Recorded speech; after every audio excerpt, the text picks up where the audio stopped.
What happened to Mrs. Mime? Divorce. It was rough. Oh, I forgot they could probably hear you through it. Hmm. I'll leave it. I don't want to ruin anything. Too late. Chaz ruins everything. If you can hear me without context, just know that Chaz ruins everything.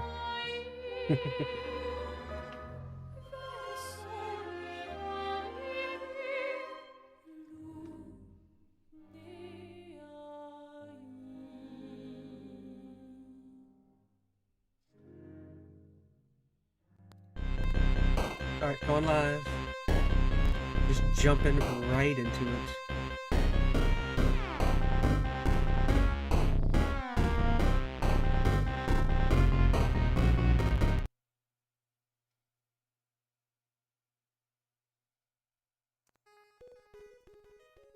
Hey, what's going on, everybody? Enter ChazmaN here, and we're back with another episode of the Enter ChazmaN podcast. I'm here with my buddy Phoenix. What's going on, Phoenix? How have you been since the previous episode that technically still doesn't exist because of audio troubles? Oh, I don't know. I'm doing all right. Bonjour, everyone. I decided to get all in on this one. I've been obsessed with Clair Obscur over the last, it's only been like a week or two I've been playing it, but I feel like my whole life is now molding into like a French art piece. So You mean you didn't just hop off the plane from vacation abroad? Real quick, just want to say what's up to Skylar Twilight in chat. Skylar says howdy. Thank you so much for joining. If you could, Skylar, just let us know how audio is. I know that was once again that was our main issue with the previous up, so any help would be welcome. But yeah, so if you guys can't tell, we're gonna be talking about Clair Obscur Expedition 33. This kind of is the I want to say it's kind of the it game so far for this year. I mean, along with what would you say are even of the other like competitors with like say game of the year type talks? Would it be like Mario Kart, maybe a couple others? oh man, I hope not. I know a Death Stranding 2 just came out, and that's doing fairly well in the review circuit, so that might rank high. But prior to this, and what else really came out this year? Doom. I know Doom. I played Doom. It didn't really live up to. It was fine. I played some smaller games, like I played Blueprints, Oblivion remake, but that's, a 15-year-old game now or something at this point, so nothing to the scale or I think to the quality level even that we've seen with Clair Obscur. So for me right now, it's my game of the year, but we'll get into that for sure. Yeah. So we're gonna go ahead and Phoenix is super fresh. You literally just finished this game, correct? Within the last like couple days? Yeah, I put in, man, probably about 50 to 60 hours. I finished the story a day or two ago, and I wrapped up all the side stuff last night. I pretty much 100% of the game, did all the achievements and all that stuff. So, yeah, I've just been kind of all consumed with it for the past week and a half or so. But very fresh. Were you able to avoid like? Because I tell you, a big thing that could possibly ruin this game, in my opinion, would be spoilers. Because you were playing a little later than everyone else, and I was trying to be as vague as possible with you and texts and stuff. So I feel like I'd ruin a couple things could ruin the whole thing, in my opinion. I'd try to avoid it. I mean, this game luckily kind of just snuck up out of nowhere, I think, for most people. And then I kind of saw the buzz around it. Of course, it popped up the same time as the Oblivion remake, and I really wanted to spend a little bit of time on that. So I kind of just pushed this off on the back burner for a little while, but didn't read any stories about it, anything like that. I don't think I was spoiled to any of the major plot points. There were a few things that I felt like I knew were coming, either from some marketing material or some screenshots here and there. Nothing I think that really spoils like main plot elements, but I don't know. I didn't feel like anything was undercut as it happened in the game, so that was good. There are a few things I think as it's playing out, it can be a little expected, but we'll talk about that. Some of the story beats, but the big reveals were definitely left fresh for me to experience. Yeah, I definitely got like some mild like in terms of just the fervor and I guess talk around the game. I was early on because I got to play it like pretty close to right after it came out, and it felt very like a. I guess Xbox to an extent was able to recreate and do it way better. Like the fervor around like maybe like a Hi-Fi Rush. Remember when like shadow drop that, and it was like overnight. It was like, oh, Hmm. everyone's playing this kind of. Or maybe Power World was kind of like that too. Xbox has been trying to do that a little more lately, just kind of dropping stuff kind of unexpectedly. Well, Not that this is interestingly enough, too, unexpected, it's but not. It's also not, exclusively an Xbox title. Like, I mean, it's on what PlayStation. I know it's on PC. I'm pretty sure. I think the only thing that makes it kind of feel like it's in the Xbox camp is a day one Game Pass game. mhm. Um, but I don't know. Like the general initial hype, I for the most part just glossed over. So it didn't really get me going a particular direction with it, which I'm kind of glad. I didn't get caught up in any hype about it. I think it made I don't know. I'm really big about avoiding hype for a lot of games because the last few games I've gotten really behind. You can never truly live up to the hype with most games, so things always fall a little short. So not being hyped up for this helped a lot. I think it helped me kind of meet the game where it was at. So the big moments felt big and didn't feel, cheap or I was expecting more or anything like that. Well, I can say that like I'll pat myself on the back. This was a game that I legitimately was pre-hyped for before like even any of the talk was because when they had showed this game initially, I think it was at the Game Awards the year prior. I just thought everything about the trailer, from what I was saying, looked like my type of game. It was like, oh, it's like Mm. a turn-based, some sort of turn-based RPG with an open world and like a interesting narrative and giant paintress lady who kills people. I don't know. I just thought everything But how much about of it. the we can get into this in a bit more too, because I didn't watch a whole lot of the pre-release marketing or anything. Did they give the kind of hook for the game? Because like honestly, for me, that was like the biggest thing. Just the first like hour or so of the game where the hook slowly revealed too. So in the marketing, was that kind of already laid out as far as in people are dying every year, all that kind of stuff? in the marketing they had explained all. Well, they had explained that all you knew was that they had showed SGA, so that you knew there was some sort of like open worldness to it. You knew it was like a turn-based RPG with dodging mechanics, and then yeah, you just knew overall evil paintress lady dropping numbers down and killing everyone, and that's really all you really got with the narrative. They didn't really show. They luckily they didn't delve too deep into that, but yeah. Mm, Should before we go on, should fair enough. we? Or I was just gonna say, should we throw out if you can't tell, major spoilers for some of the things we're probably gonna mention? I would assume ruin the narrative for for anybody throughout this. So Yeah, I mean, I figured we can start a little, high level with the discussion. I mean, I don't know if you got to look into any of the background of how this game kind of came out to I be, or was the just studio, or anything like that. But I was gonna say, should we talk about first the developer and the amount of people that are like all the talk around? What was this? They were previously Ubisoft, right? It was a handful of Ubisoft former employees, from what I understand. I think it was like two. I was only thinking like two Ubisoft employees. I don't know. Just to throw it out there, if you haven't, Skill Up just put out like basically a documentary I on the saw you making of said this that. I game. It didn't was even look at it. Yeah, it was like a 2 hour long video. It's not even a review so much. It's just him. He started looking into like how this game came to be and the story behind the studio, and it's fairly wild. There's a couple of Ubisoft employees that kind of came together. The game director in particular was a Ubisoft employee who I don't think was feeling he was being utilized for his he wasn't doing the creative work that he was wanting to at Ubisoft. I feel like he wanted to do something a little more unique. They had a little more control over, from my understanding. So he kind of branched off, started pulling from old colleagues, old friends, old acquaintances he knew back in his college days, and Hmm. started slowly building out this studio. Some people just randomly stumbled across on some fairly obscure, pun intended, online forums for like finding the composer and I stuff was like gonna say that. the The composer they writer found came on from like Reddit. yeah, they found him on like some online thing. It's just some I don't know if you say intern, but somebody who like was fresh to the industry. I think he actually like worked in some other different industry.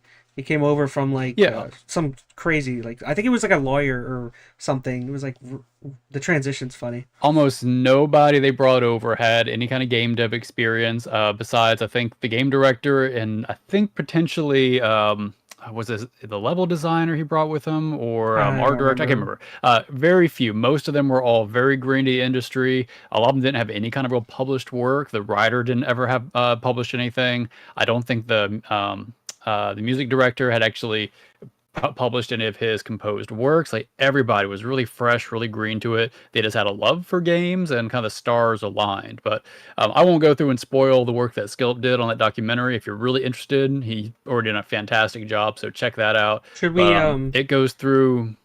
Oh no, should we just mention that like the reason why that's such crazy with the composer, my opinion, this is shoe in for probably video game soundtrack of the year.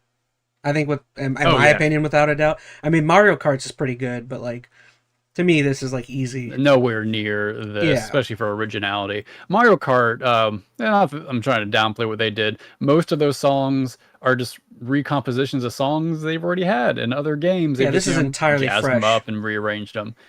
Yeah, and like I don't want to go too deep into all the specifics there, but I do think, yes, this is one of the most solid video game soundtracks, or just plain soundtracks I've heard in a very long time. But you could say that about just about every pillar in this game, from the art direction to the gameplay to the music to the design of the world. Like everything about this is so top notch, and to think that these people who have never had any experience in game dev just magically kind of like stars aligned, got yanked together to spit out this incredible piece of work. It's so once again, very interesting to check out the full documentary.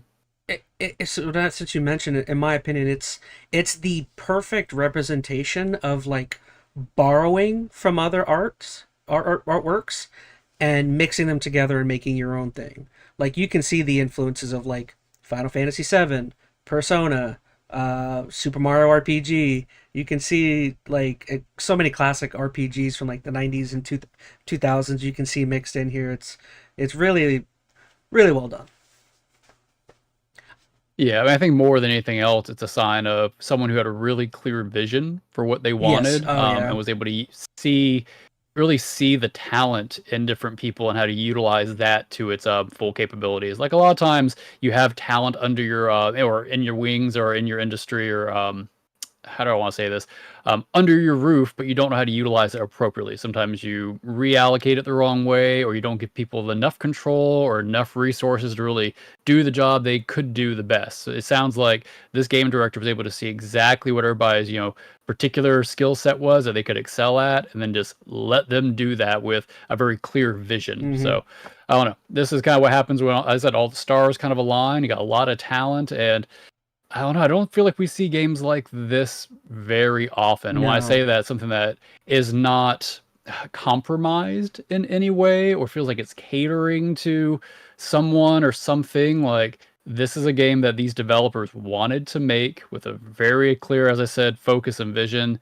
And it came out exactly, I would imagine, how they intended. I'm sure, of course, there's always things they could have probably wished they would have or could have done, but this game feels about as perfect as you can get in most cases. Not that I don't have critiques, but anything I say on a critique side is really just a nitpick. Like, the quality and execution of this alone is top-notch across the board. It sounds like it's Russell and your game development GBs a little bit.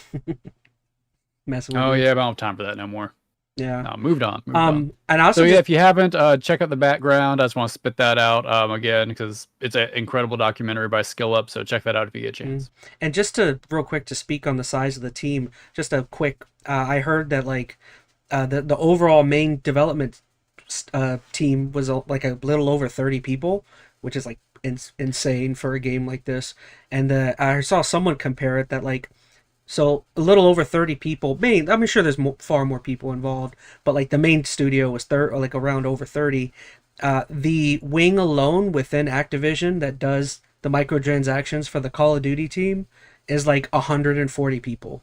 Just the microtransaction team at Activision. So it's like, again, sorry about that. I'll just throw up all your. No, I'll just go play Clair Obscur now. Yeah, there you go. But I don't know. So where did you want to begin things? I just wanted to mention that out. That like it really is the scale and scope of considering the amount of experience with the development team and the size is like insane in my opinion. So what I do find interesting. I mean, this is definitely like one of those underdog stories in many ways, or from rags to riches, but. This team did end up coming across a lot of support at a certain point. Like, as you said, I mean, the team itself ranged, I think if you look at some of the actual like numbers, is like 40 to 50 people. Sure, like, there's a lot more. Core people. Yeah. But when you look at the the full credits, there's like 400 people. The voice talent they ended up getting for this Oh, game it's with so good. Circus and Ben Yeah, Starr, Ben like Starr. Charlie Cox. You don't just get those people as an unknown entity. So Mm-hmm. clearly, I think part of it is probably when they were doing their initial pitches, the vision must have been just really, really solid for how they were showing this game off for funding and to get some publishing publishers on the line. And it sounds like I think it was Kepler Interactive was a publisher they went with. That publishing agent really did a great job of facilitating them to have the resources and to make the right partnerships and connections so they could get that extra bit of quality that really kind of take this over the top. Because I'm not saying they couldn't have found other voice actors that could have done a great job, but not half this game, a large portion of this game that I think sells it is the quality voice acting, just the acting in general, and then all the kind of layers on top of that. So if you extract any of those pieces, I mean, do you still end up with the same game? Like, I mean, structurally, sure, but I don't know. I guess where I'm going with this is they did have a lot of Yeah. support that I think Mm-hmm. came in to really kind of push us over the edge. Something else that the game director mentioned that I just want to throw out real quick that I thought was really cool was the fact that Unreal Engine was really, I think, kind of like the catalyst that made this game even feasible. I don't know how much you know about game engines or how many people in chat kind of look between the differences. Unreal 5 is like the big one. There's a bunch out there. But it's so user friendly, I think, and it's Mm-hmm. able to let small teams do so much with so little. Like this game looks beautiful, and in a different engine, it would not have looked or ran nearly as well. So I think what the director was basically saying was he found it just so approachable and so easy to actually pull everything together with basically a shoestring budget and a really small team. But this technology is really what kind of took it over the next level. And there were a bunch of other advances in technology too that made it possible. Like they could do facial capture with their iPhones now, so they didn't have to have some big fancy What? equipment I to didn't do even know that. accurate facial captures. Huh. Yeah, so I think just the advancements in technology in the past few years with game dev and the engines and all these other different like motion support or motion capture devices, that I think really helped them take this game for not just a cool idea that I'm sure still would have been a fun game, but really take it to this really like a AAA experience. I'm not really one to like to define things as AA, AAA, all that, 'cause I think it doesn't always have the right connotation, but something that has this level of quality and fidelity, the technology, I think is really a big push Mm-hmm. behind that to help them realize their vision. No. Yeah. I don't know. So, do you want to start? Oh, I Actually, do want to oh, mention go ahead. there's one other really crucial member to their team. I don't know if you saw it. Their happiness manager. Did you see that? Oh, like someone There's who's a actually dog brought that's on on. their staff. Oh, okay. I thought an actual person for happiness. I know. They have a dog on their staff named Minoko, and he is their Oh, company's happiness manager, which oh, I that's thought that was adorable. interesting. But, yeah, Yeah, I know. How many other development studios could use a happiness coach? man, I Looking could at use one every day. yeah. So yeah, I don't know. Take it away. Where did you want to? What jumped out to you like immediately? Like, I guess we could start at the beginning of the game. Like, what did So I guess the like premise in initial general? thoughts. Well, let's do this as before we get into like narrative and all that, because I think that's going to get us into the weeds. Let's Mm-hmm. do a high level if you're cool with that. We'll kind of Yeah. approach it. Maybe just initial thoughts and kind of break down like things like the art, the sound. We've kind of talked about it a little bit, but we can just revisit some of that gameplay. And then maybe we can get into the narrative and story beats, because depending how far you want to get into spoiler territory and Yeah. theories, there's a lot to discuss there. So The we'll go down some rabbit holes, I'm sure. I did just want to say like I really wanted to applaud kind of the dedication to. I mean, I know a lot of the people associated with this are it's a French studio, French development team, but it's like it's really cool that they went so all out with incorporating so much of their like artistic aspect of their culture into the game. Like I Hmm. wasn't there was like I mean just about like every art like I can honestly say that this is not a game that feels like it's ever been. I don't think there's anything like this artistically. Like Hmm. would you say? Yeah. I don't know what other game you could be like, oh, this game is like looks like Clair Obscur, you know what I mean? It is wholly And what's unique. really what's really interesting about that too is when they were doing their initial versions of this game before Clair Obscur was Clair Obscur, they were going with a Victorian theme. Had nothing to do with French, was more steampunky. Which thank And then goodness I they think did. they were doing like a Yeah. I mean, not that would have been necessarily bad, but it definitely would not have stood out the way you're saying. There's plenty of, Victorian steampunk style games out there. Fable and stuff like that kind of comes to mind. So I think the fact when they did this reboot, they kind of wanted to bring things a little closer to home and kind of really represent their nationality a little bit through it. It does a few things. For one, it makes it unique because we don't have a lot of games that really take, Paris as kind of a main locale in the game. Hmm. And it also, and I'll mention this somewhere in here, but I'll just mention it now.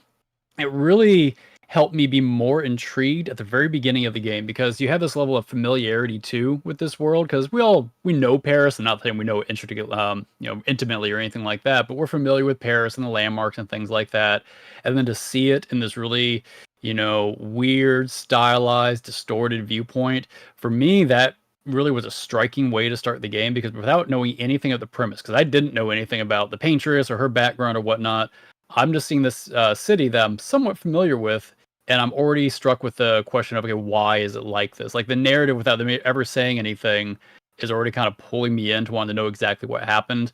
I found with a lot of game worlds, when they're not familiar in that same aspect, I'm dropped into a game like, I don't know, Oblivion or something like that. And it's a cool world, it's beautiful, and I'm like, okay, cool, let's see what happens. But I'm not intrigued to ask why things happened. I don't know if that makes sense. This game, without ever saying a word, just because of its locale, the stylized aspect of it, it really brings a level of intrigue that a lot of the game worlds just don't usually do for me. Not saying that other games aren't good and they don't have a different way of kind of presenting the world and the narrative to you, but I really liked that familiar slash, altered viewpoint they did with the Paris landscape. Yeah, and again, like speaking to the uniqueness, I think that it really helps the long term favorability in terms of just how memorable this game is going to be for like this is going to be Mm. like in my opinion this is going to be like I don't know like a Final Fantasy 7 down the line where like it had like everyone knows about um gosh the main city I can't remember the name of all the stuff Oh, but like Midgar. Midgar like Midgar has Yeah. a super a distinct look and personality, and I feel like this game is gonna very much feel like that down the line. It almost makes me curious, like, because again, this is the studio's first game. Like, are they gonna try and translate? I'm curious. I don't know what the heck the next game. Apparently, I think they are already working Yeah. on their next game, and it's like I don't know what the heck the next one's gonna look like. Yeah, I don't know. I have some thoughts about sequel talk we may get to towards the end. But who knows? I mean, who knows if they do something completely different or if they kind of do go tangential to this or something in the same vein. Only time will tell, I suppose. Yeah. But anyways, if kind of keep with the art direction for just a little bit. Um, Man, I think one of the other things I liked is just how diverse I mean, really everything in this game gets pretty diverse as you move throughout the landscape, Oh, the but different the biomes different and stuff. locales, Yeah. yeah, like I mean, the very beginning of the game, of course, is striking, and the way it kind of moves between like that very dark, like blood-rich cave, like I this actually open feel kind of like sunlit environment. the beginning areas are fairly basic. I don't think it really So the change doesn't feel drastic till you get to the underwater, and then for me it was like, whoa, okay, they're doing different things here. I agree, but one thing I do really appreciate about the beginning, and without I think hitting all the story beats, I mean that very beginning when you land on the continent, Hmm. really dour, right? And, like everything's awful, and you're dropped in these Yeah. really bleak environments, artistically and thematically. And then there's just this immediate juxtaposition to this just bright, open, kind of grassy, almost like man, what's a good word for it? Ethereal kind of feels. Like, yeah, they're simple, but I kind of appreciated that. Just kind of go between those two different extremes, something very, very dark, and then something very, very just kind of light and palatable. So you're right, it's not the most unique biomes they had throughout the game. It definitely steps it up pretty quickly. But I think just for setting tone and theme there at the beginning, I think that was a really important choice they made. But I will say, yeah, when they got to the flying water section, my jaw kind of hit the floor on that because I mean we see a lot of underwater stylized levels in games. Something about the way they did this, like you're underwater but you're not underwater, and just the Hmm. reflections on things, like was done so well. The whale kind of swimming at the top of the level, but I don't know. It was a really cool, really feeling to kind of be in that art landscape. Because once again, it felt like you were underwater, but not really. I don't know. It was And neat. that's also the first place where you fight one of those one of the gigantic things that if you're not careful they swallow you up during battle. Oh Oh, the man, Burgeons. the Burgeons. That's your first time fighting one of those, and like it's just insane. You're fighting like this big, massive Titan creature underwater, and Hmm. it's just like I don't know. And the fighting in general with the Burgeons is super unique. That's we'll get into combat, but like that, the uniqueness of the combat is fascinating as well. But back to the I really feel like once you hit the open world, that's when you start seeing. I mean, obviously, you start seeing all of the different biomes and other like. I feel like that's where the game really shines in terms of the diversity in all of the locations. Hmm. Man, I mean, you have massive structures. There's the one tower of with the sister where there's all the weird little toys building. Their weapons are all like building tools. You have that. You Yeah, the have Reacher Tower. yeah. You've got a beach, the beach with all the weird little games going on. Um, th- there's mountains, caves. I mean, there's like just about everything you can imagine, kind of going on And not there. to make it sound overly generic, because not to, there's not just a bunch of biomes. They're all artistically diverse too. Like every one of them has a unique artistic direction. It's not just like it's a beach. And It's there's a a beach with a very particular twist or feel to it that makes it very Clair Obscur. Like I and haven't seen or really experienced that same kind of look for that type of environment. and there's like a thematic story as to why generally that place is like that, which is really cool. Like Yep. it's not just oh I've come across a giant building. It's oh no, there's a story why these things are here building this building, or there's a reason why these gestrels are over here doing this ridiculous. You know what I mean? They're a Yeah, lot everything of was done thought. with intent. Hmm. There was a lot of story or some lore section behind it. Even the quote unquote optional side stuff, it feels so well thought out and tied into the main narrative. Like this is a really good example. This whole game of just good world building. It's not just a good story. It's all the kind of interconnected pieces with the species and the why they're there and the how they interact and like the history between it. Like a lot of thought went in here. And you can criticize the why, like the direction the story beats went, or even the lore, like if you really want to dig into it. But the fact that it's there, that much thought was put in there, it wasn't just like we have these weird gestrels and there's no reason why, or why do they have these type of camps or anything like that. Like they give you the reason for almost all of that. Oh, But yeah, artistically, this game's incredible. and then also you have the story. I totally forgot another thing that helps contribute to the themes and the story of each areas is you also have those collectibles of the recordings and the memory of the previous adventurers Mm. of the previous expeditions, and it's like they're the generally the how they meet their demise has something to do with the place that you're in. So it's like Yeah. there's even further like context as to like the team and also the region. It's really Yeah. crazy. And Yeah. that kind of ties into good, not only like, world building, but good level design too, like where they placed those logs. Like it all very much made sense. You got to see the scenes of those expeditions. I know we're kind of jumping off the art side of things, but Hmm. you'd find a journal. It wouldn't just be like this random journal that had nothing to do with where you're at. You'd a lot of times see the lost expedition there. There was one, what was it? I found the journal, and the last thing they said was to help the next expedition, they use their bodies to build a bridge so you can move to the next section. I don't know if you found this. It's kind of a I side there's a area. lot of side stuff I didn't do. I need to really. Yeah. I definitely want to get back to that stuff. But then, like, as soon as you turn the corner, there's the bridge made out of these expeditioner bodies. Like, it's all very well tied in that. If you don't take the time to grab the journals and read it, it's just this weird, creepy bridge. But they give you the context for all these things, and of course, artistically, it's done really well. I don't want to ask for you. We shift too deep into different kind of aspects of the Hmm. game. Visually, what were kind of your favorite areas? Because I have like two or three. I know we talked a lot about the different biomes. Were there any that really kind of stood out to you as like, man, this place is just kind of spectacular, or things you didn't like either? Honestly, to me, some of the smaller places were some of the coolest looking locations. Like there was one area you pull into where like a big massive battle happened, and it's just swords. It's just swords sprinkled Mhm. everywhere, and some battle happened there, and you're just like, I want to know what happened here. What happened here? You never find out some Yeah. battle, but like I'm sure in the lore you Oh, probably you know. you do find out. But like it's so cool, some of that stuff, and that's only like an area you walk into and you grab an item and you run out. There's nothing like it's Mhm. just a big battlefield. And that area, funny enough, is located next to another giant battlefield. That's an actual full area that you. That's actually probably one of my favorite areas there, just because of Yeah.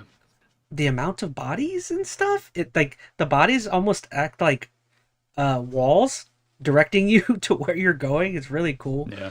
Um, so that's probably a favorite area. Gosh, I would just say the open world in general.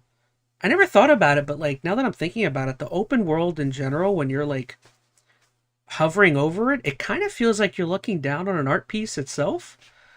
Mhm. Like, isn't that kind of It's cool? it's extra stylized. Yeah. I think part of it is it kind of has that blurred edges. It's like, and the different proportions, because it's kind of that old school world map style where your Mm-hmm. characters are just a little bigger than they should be, so it's almost toy-like. So it almost feels like I didn't claymation even in think about some it. I got the ways. sword Like, placed on screen, so on my on the main. oh yeah, yeah. Yeah. But yeah, good. Sorry, good. No, I was just saying, yeah, I agree. I think it's a very stylized world map, even more so than just the individual environments, but it makes things, stand out very, and I think it's nice. And it does come across me a little, I don't know, cheesy, but I think once you kind of know the whole game, it doesn't really feel that way. But like each little biome, at least on the map, is very tightly contained. Almost feels like, in Kingdom Hearts where you're flying to a little, planet. The whole planet's kind of like popped together in this little blob with all the landmarks kind of squeezed together. That's kind of how the world map feels. It's always little blobs of different biome landmark structures, and they expand, of course, once you get into it. Yeah. But yeah, there's I don't know. Gosh, I can't remember all of them, but there's another place that really stood out. Um, Goodness, I don't know. What about you? I'm That's having right. trouble remembering. There's so many. Yeah, I mean there are a lot. You could probably, if we really went through it, just about every biome probably has a unique section of it. But the big ones for me, the flying waters, of course. I think that just, Oh when well, you first yeah, hop in there, yeah. that really hits you hard. There was this, I think it might have been side dungeon or something. I can't remember exactly where it was, but there's a part where you go like to this underground section, and you're clearly underground, but there's like these little like foggy clouds, like space galactic clouds all at the top. So it's almost like you're in space. I don't know if you got to that area or not. So it's like, I I probably don't know, it's not. really weird, kind of dream-like, ethereal area. And it's just one little section, but it really kind of popped out at me. And the other one that I really liked, going to the Paintress at the very end, just walking up to that battle. I guess not the very end, because it's kind of halfway through the game, but that candle-lit path to the Paintress. You know what I'm talking about as you're I know. approaching the Yeah, monolith? yeah. I remember. I remember when I first landed there, in that section, I'm like, oh man, I hope this isn't gonna be like some real long, drawn out like fight to get to the Paintress. And then I landed there and I saw this little candle path. I'm like, oh, it'd be kind of nice if this is all it was. And then, of course, as you walk, you realize that's all this is this somewhat extended pathway that lets you kind of somberly walk up to the Paintress. So if one had good tone and theming, but it was also just visually really cool. You see the Paintress slowly get a little bigger as you approach her. And Mm-hmm. I don't know, artistically, honestly, almost, I won't say more so than music, but probably one of the things that really comes across and strikes me about this game is the art direction. Feels a little Elden Ringy or something like that in some ways, where I don't know, everything's a little distorted, but with a lot of purpose, and I liked it. Actually, there is another place I did want to mention now that I'm thinking about it. I loved the mansion, especially when you consider just we'll get into talk about story and stuff, but like when you first in the mansion, you see all the doors, all of them are locked, and you're just like, oh, what's going on here? But then later on, when you start Mhm. you digging in, you finding out like the story behind the mansion and how it fits itself into everything. It's is really cool. I don't know. I liked the Yeah. mansion, and then like in the mansion, you have like all these art pieces that are like spread out all over the place, and some of them like show some like story elements, and I don't know, another really well Well, done it's cool too. This aspect. game, and they do it in the manner too, is they kind of show you story stuff without you realizing it's story stuff, and I think Mm-hmm. that's a really good kind of telltale sign of a well written or well thought out game where they can even be giving you hints and stuff throughout the entire storyline or your gameplay, and you don't realize how important some of those beats were until the reveals happen. So I think that's just really smart storytelling. So you actually then look back, make second playthroughs really interesting. Like next time I go to the manor for their very first time, I'm going to be looking at those paintings a little bit differently. Were you able to open up all the doors in the manor? Did you get that far? I don't think so. I got a lot of them, but I don't think I got everyone. Which Okay. dang, I'm like, I won't spoil anything. I'm already super excited for my a new Game Plus playthrough. I really want to play a second one because I want to see. We'll touch on narrative, but I want to see how the narrative changes with you knowing what's actually happening in the world because it drastically changes. Well, we'll talk about it later, but yeah, I would recommend before doing New Game Plus, I would try to do as much of the game in game in your original playthrough before going to New Game Plus because it's I was going to do that anyways. Yeah. Yeah, kind of means get as close to 100% as you want, and then shift over. Other words, I think you'll might be put off by some of the later content if it's too challenging. But I put it on the easiest difficulty. The game was kicking my butt. I had it on medium. Oh, the game was kicking my butt, dude. You want to know where I got stuck on? Like the first battle? No, it was the lamp guy, dude. Lamp Master, really? Lamp Master was kicking my ASS, man. He would do one attack. Really? I think that was before I like really understood like the parrying and stuff. Like I was doing the dodging, but I couldn't get the timing down for the parrying. And then later on, like, well, I started figuring it out, and I'm like, what? I'll just leave it on this difficulty. But fair enough. When we get to the gameplay, there's a lot I want to say about the parrying and dodging. But yeah, it can be off-putting, and if you don't click with the parrying relatively quickly, I think it was the first thing that I texted you when I started playing was like, man, I can't dodge or parry for the life of me. And even towards the end, it was hard because every enemy has a different parry window and animation, so I can understand. I didn't have a huge amount of difficulty issues, but I get it. But still, I wouldn't put it on baby mode. Yeah, it almost feels like so gameplay again, but like it almost feels like a rhythm game to an extent.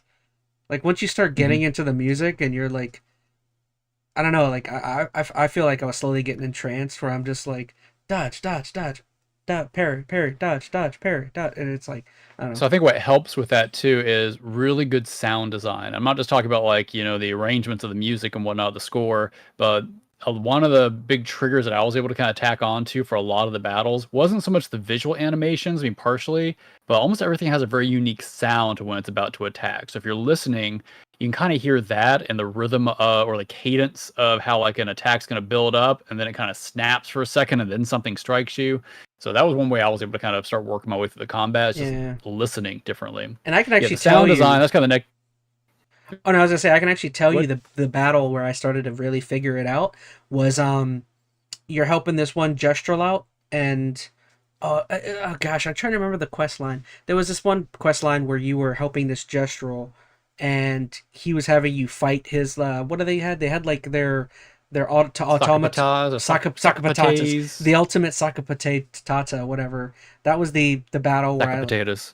That was the ultimate. Is that what it is? Sack of potato? Is that a play on the word? Sack of patata? Yeah. Because that's what they look like. Probably. Huh. Well, gestures are funny like that, so it's not like surprising. Sack of patata. All right, sorry, go ahead. That's funny. No, I remember what I was going to say. I guess I was trying to transition us over into the sound before getting to gameplay, because that kind of hits on the sound design for not just battles, but we've already kind of hit on this. The music in this game, kind of fantastic. It's very diverse. I like it's not one kind of tonality or one kind of music style for the entire game. Like it bounces around a lot. It goes anything from like this really operatic kind of vocal structure early on in the game. Then you get to like accordion music with the mimes and some sax solos with the gestrals. You get like metal music towards the end, like the last couple of battles, like a lot of variation. There's the one genres, freaking there's like the one techno song that happens. I think it's for Monaco or whatever, and it's just like, dude, it's like so good. I think it's called Rain from the Ground or something. There's some techno. It's like a techno beat, and it's like dun, dun, dun. I don't know. It's really great. It's so rare, and this is just more chops to the music director, but someone able to compose in so many different genres is really rare. Like most people kind of find their niche and they can write music really well for a style, and when you ask them to shift genres, it's a nightmare. This guy was just bouncing around all over the place, and just about everything was a banger. I don't think there were a few songs maybe were a little overly melodramatic sounding, but I think that was intentional. But Yeah. everything I enjoyed. And then you get to the Like, whenever they release a vinyl for this, I'm all on it. yeah.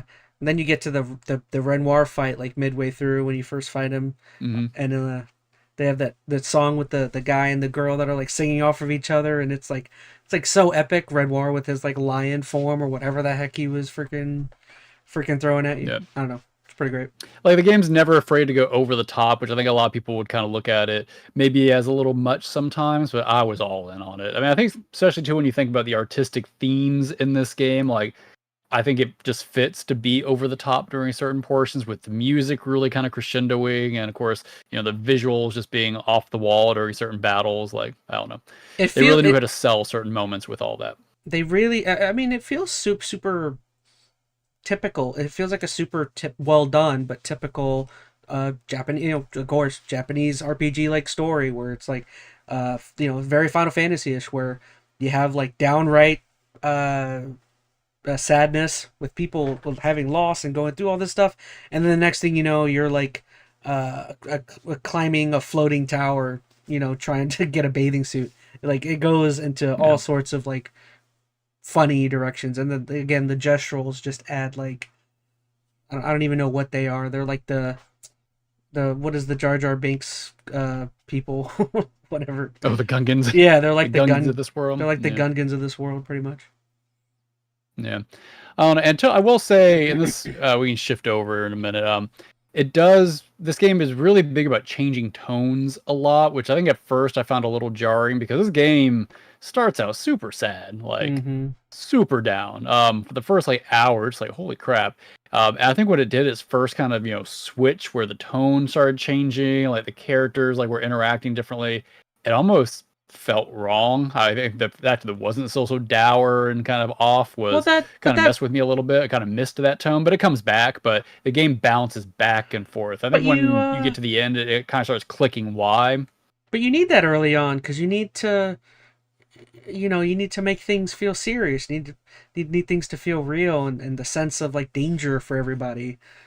Well, I guess my point is I would have almost liked it to stay that way longer. Throughout? I do feel like this game not necessarily throughout, but I feel like it does lighten up pretty quickly. Like, once you get Mael and things kind of open up, and this is kind of shifting over into like gameplay design and whatnot, it feels like the developers are at that point, it's like, okay, you got a little party set up. We want you as the player to pause for a moment and just explore, spend some time with the game systems, learn how to play the game. So they didn't want to kind of push you to this more dour next step of the narrative. That's when I think they were opening up to like go to the gesturals and stuff like that. Could you say that the drastic changing of tones, could you say that, again, spoilers for the game, could you say that is tied into, because this whole world is technically tied to is it tied to, actually no, it's not tied to Mael. I was gonna say it's tied to the Paintress, right? This whole world is created by the Paintress, not Mael. Well, it's created by like 3 different people. It's not one person's creation, and I think we're definitely jumping way ahead. Well, because you were, I don't think that's why there's a juxtaposition. I mean, she's a child. I think there's also just like, I don't know. I don't know if it was a reflection of like I feel her like this was a innocence, but also sadness. I mean, I'm not saying there aren't some little underlining thematic cues there that kind of relate to what you're saying, but I think really it felt like a game design decision, kind of going into that, where they really wanted to set this dark narrative to kind of set some stakes, which they did.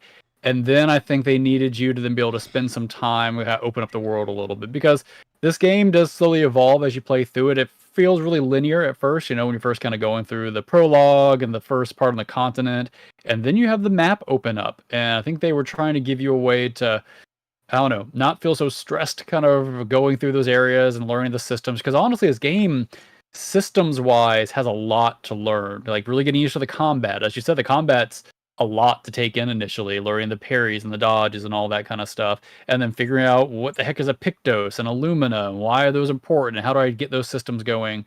So I almost feel like they probably shifted the tone just to give you some breathing room. And I could be very wrong. Not every game does that. They want to keep a dour tone the whole time. But if I look at it with that in mind, I appreciate the shift a little more. Other words, it just felt, I don't know. I don't know. I don't pause in here, but I'm trying to think of the best way to say it. I like downer games, maybe 'cause I'm a downer person. So I think when they shifted off of that, it felt odd for me because Yeah, you love I don't know. Returnal. Me as a person, I wouldn't be able to switch like that. Like if I was Gustav and I just saw, for one, my girlfriend get flowered away, and then I saw my whole team get slaughtered.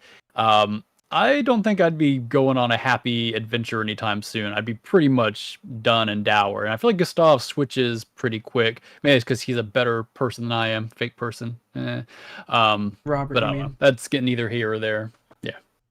We can keep on moving. I don't want to It get was. trapped too far I in never that. found out.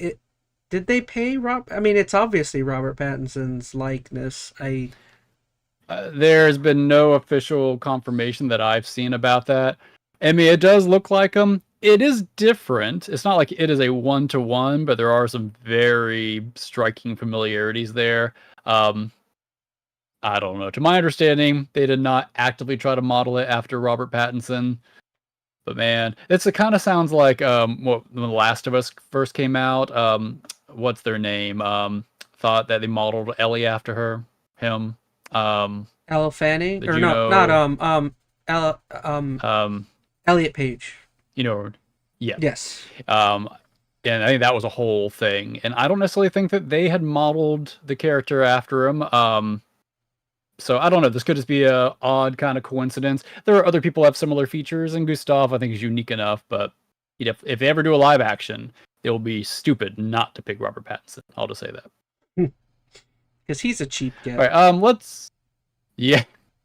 Well, I don't know. This game's gonna have some money when this is all said and done. And if you think about the talent they already got in it, they clearly had some monies to float around. Like I can't imagine it's cheap to get Andy Serkis. Like, just saying. All right, let's shift into combat if you want. Was there anything else you want to say about like art design or sound or anything like that? Not really. I feel like I'm good. It's great. Go play it. So we've already kind of started dabbling with the combat discussion. So you liked the turn-based. Was there anything about the turn-based that threw you off? I mean, you had mentioned it earlier. I would find it hard.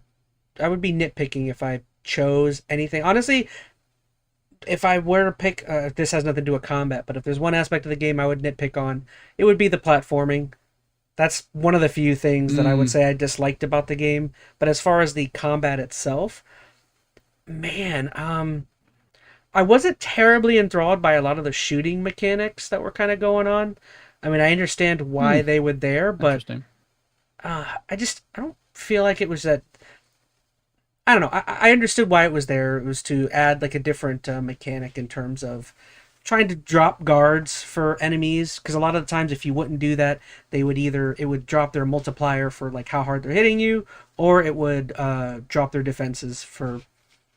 And what I mean by that is like generally, and a lot of times in battle, a lot of the characters will have like a glowing bubble or glowing ball on them or something, and if you shoot that, it generally weakens them in some sort of way.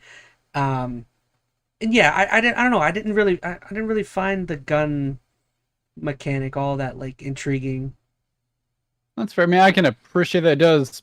It's a very different feel than like your actual, selection of skills and things like that.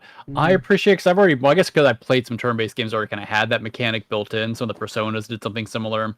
And from a strategic standpoint, it was really helpful for setting up certain counters, as you kind of were alluding to, either breaking a weakness or with a guard, or setting up a certain type of stain for a character through a shot. Like there's a lot of reasons to shoot somebody in certain ways to set up certain combos. Like eventually your shots could add bird or add multipliers or whatever it was. So I liked it from the adding that extra little strategic element, but if you weren't going with that in mind, you weren't trying to use it as a, setup for something, I could see how it felt like this extra step that may have slowed down your combat a little bit. And the fact that it was tied to your MP also, at least it wasn't something you could like spam. It's like you have to be very careful. It's like this is burning through your MP, which if you nonstop use this, because that's something I didn't even realize until like a quarter through the game. I'm like, why am I always running out of MP? Oh, you didn't realize your shots were yeah, taken. and I'm like, where's my MP always disappearing to? And later on, I'm like, oh, to its credit, the game does have systems to, offset that. We can get into this with like the pictos and stuff, but you can have it set where when you shoot somebody, if you set them on a mark and then you were able to shoot that mark again, you fill up all your AP again. So there's ways to like And self-regenerate using those shooting mechanics. since we're talking, I just thought about a critique now that I was thinking about that. That would be my one critique, because I don't think the game does a great job of explaining every aspect and exactly how deep they connect to one another in terms of the Oh yeah. combat.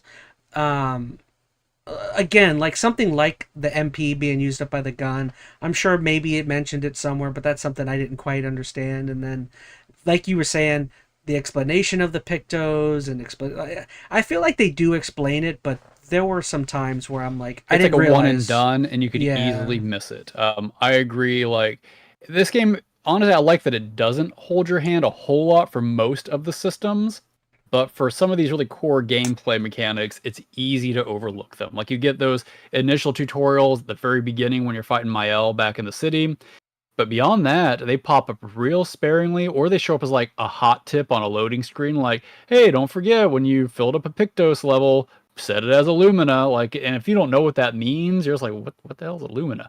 So the mm-hmm. game is not really good about clarifying some of those kind of different systems. And if you miss it all and you just play the game as a straight turn-based, not knowing all the different mechanics, I can see how it'd also be a lot more brutal. You don't understand how all these different systems kind of help your character grow and build and try different combat styles. So I think a little more focus on teaching the user how to get those gameplay elements a little more structured would have been helpful.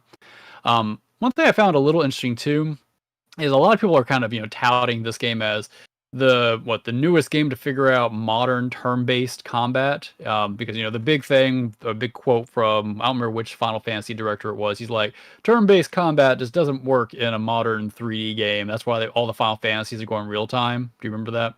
Yeah, kind of. I remember Yeah, I think it mentioning might have it been the during one of director our of previous 15 or talks. 7. Yeah.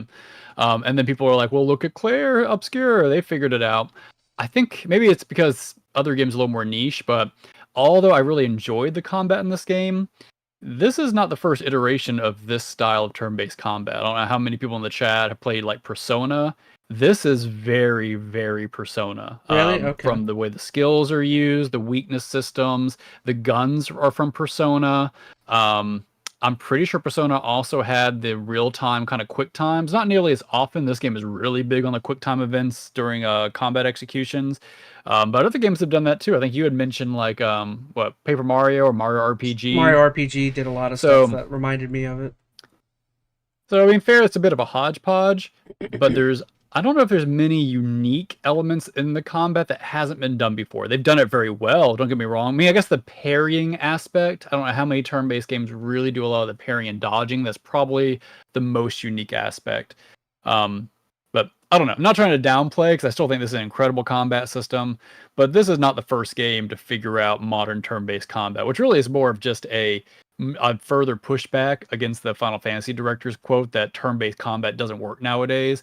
Plenty of games are using it Mm-hmm. effectively, and I think more games should explore it and continue to grow it. Like Claire is finding a way to make a new, slightly different hodgepodge variation of it, adding a new, unique twist. I think more and more games could keep that kind of train of thought going. It doesn't have to all be real-time combat. Not that I don't like real-time combat Yeah. from time to time. Well, that's why earlier I agreed with you. That's why I had said that it didn't feel like wholly revolutionary, but it did an amazing job of pulling influences from those three main things: Final Fantasy, Persona, and then Super Mario RPG. It did a really good job of like pulling the elements from that and just putting them together and being like, again, it's not a new outlook, but it's like it's refreshing because of how well it's done, but not because it's Yeah. like wholly new.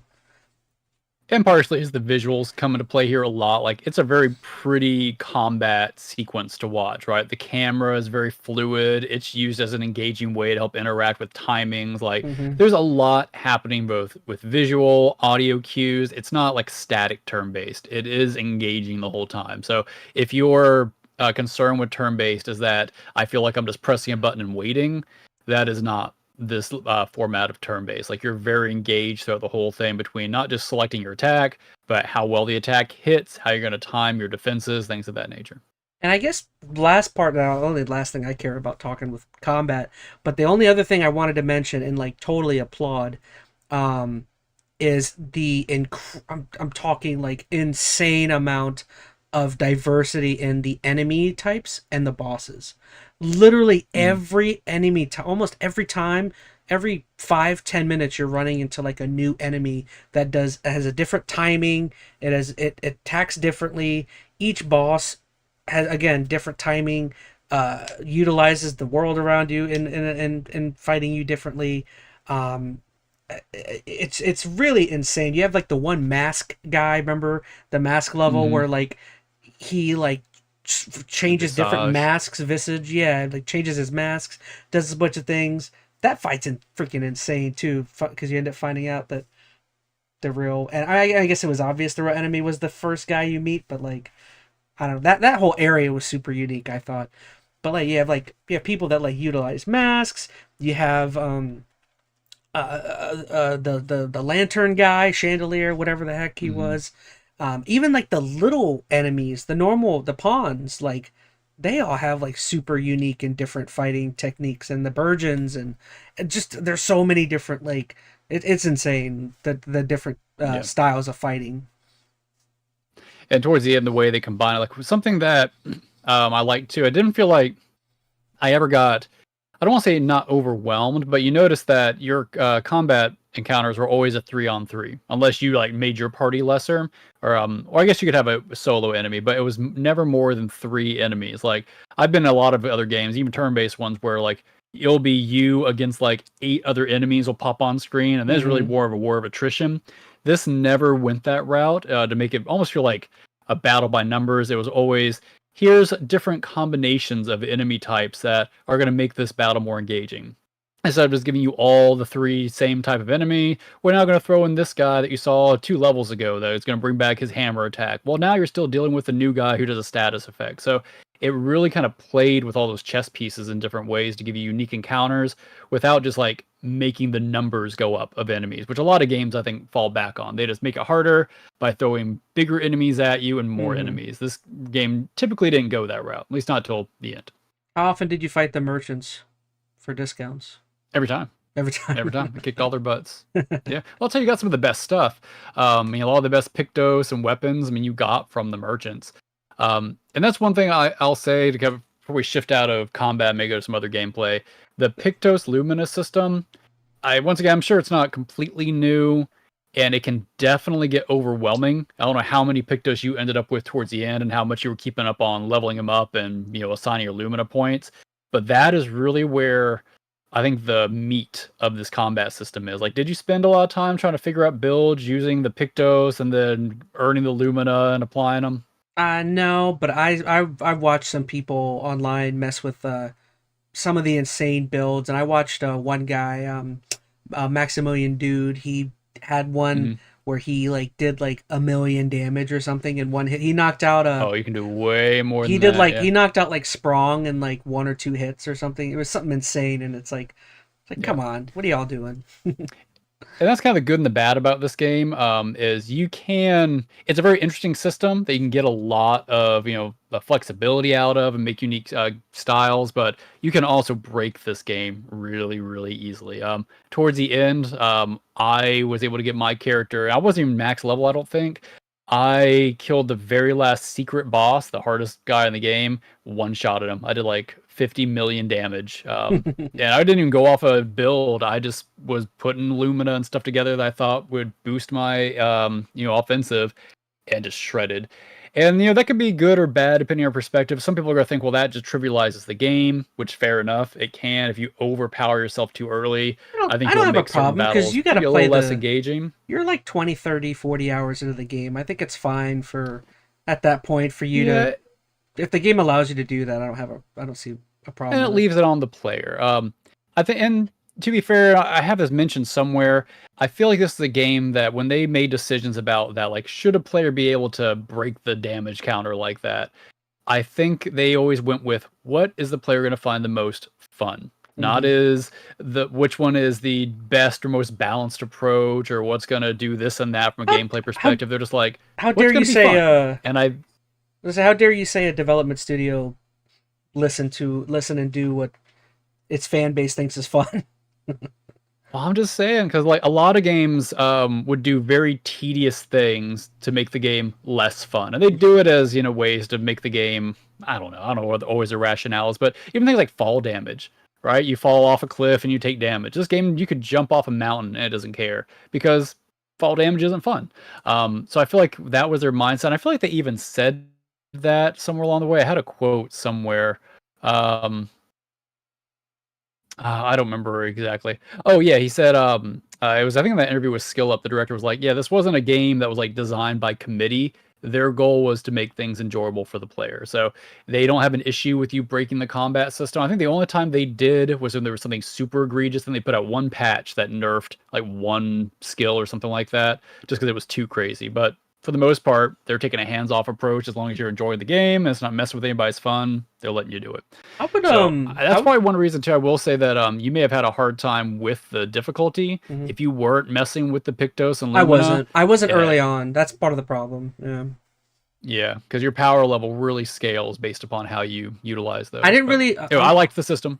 I'm a slower player. I didn't start understanding the Pictos and stuff until maybe 60-75% through the game, and then by then it's like you're already leveled up higher than most everything, so it doesn't really matter, But I just real quick gonna say, like, I would love to know why the main people left Ubisoft. Like, what was it?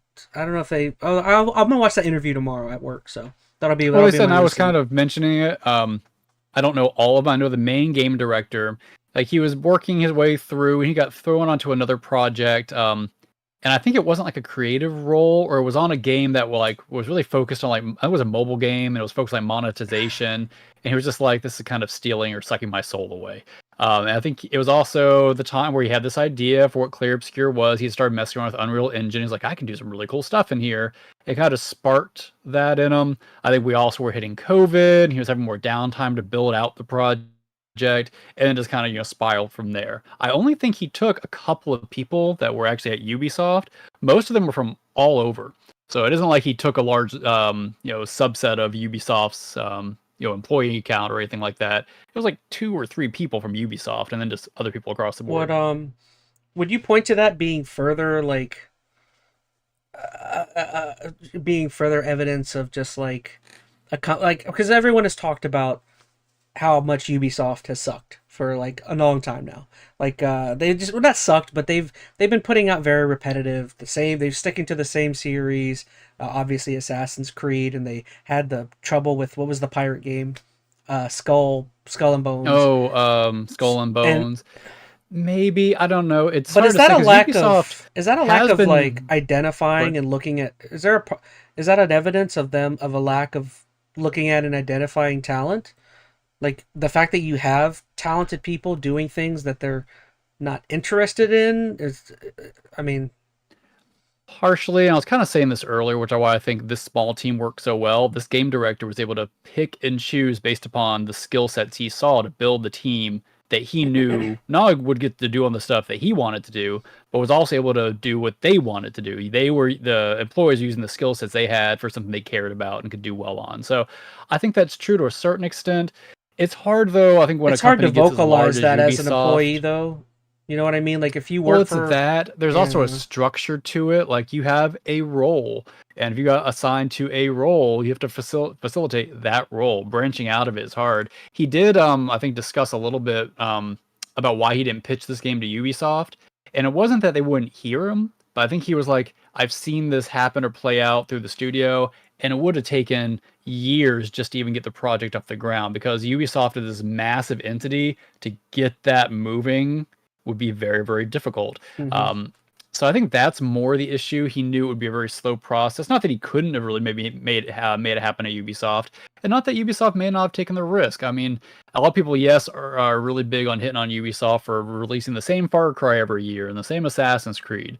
But this is also a studio that does, apparently they're still funding what Beyond Good and Evil 2 to be built, which is not a, massively successful IP that I think is going to, make them billions and billions of dollars or anything like that. So now there's other issues with that, but I don't know. I'm not necessarily saying this is all Ubisoft is evil. This game couldn't have worked with that. It's a large company. And you could say that about just about any of these large companies, EA, Microsoft, or even PlayStation to a certain extent. It's a big machine that these games can get lost in if not pitched the right way. Is Guillemot still in charge of Ubisoft?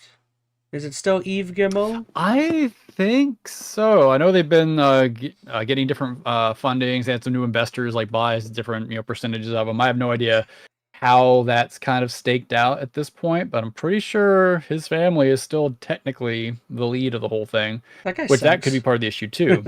Yeah. Like, he's made decent stuff, a couple decent games, but like I was also watching a little bit of early on with like because I don't know if you know, but he was like the head of Xbox, I think, for a while there, and or I think it was Microsoft. Yeah. He was the head of Xbox or Microsoft, and at the time, he almost wasn't going to. I think he there was something he wanted to change about early on development with Gears of War. And I know Cliff Bleszinski and the other guy that now works at the Diablo team, they were like adamant that like, dude, no, we have like, I think Guillemot said the game was too bloody and there was too much violence or something. And it's like Eve, do you not understand? That's the whole point. That's the whole point of this game that they're wanting to make. But that's what I mean about like, I'm not saying that that may be going on with Ubisoft in terms of like pointing to, again, looking at talent and like giving talent the wiggle room to make what they want, but like they very much happen that same thing with Gears. It's like if you take away what they want, the theme, what they have in their mind about how that game's going to be, then what is Gears? I don't know. And this is the tricky part, I think, about any of these larger businesses, because they are trying to make the largest profit and reach as many players as possible. And when they look at things like that could be very abrasive and limit their demographic, like a super gory game is going to knock out a large subset of like a kid player population. Those are, I think, some of the considerations that as an executive may make and not know when to kind of have the wiggle room there, which I think is why a game like this works so well. They don't have all that oversight. They just knew this is a game they want to make. They're not trying to cater to a certain demographic. They just want this to be this, and they believed in it. And to be fair, this is also not a game for everybody. This, I think, is a success story in a lot of ways. It's critically acclaimed. The people who have played it have loved it, who like this kind of game. There's also going to be millions of people that are going to hate this game because it is not that type of game that caters to the mass market in the same way that like a Call of Duty was. It's not an Astro, a lot of times these upper...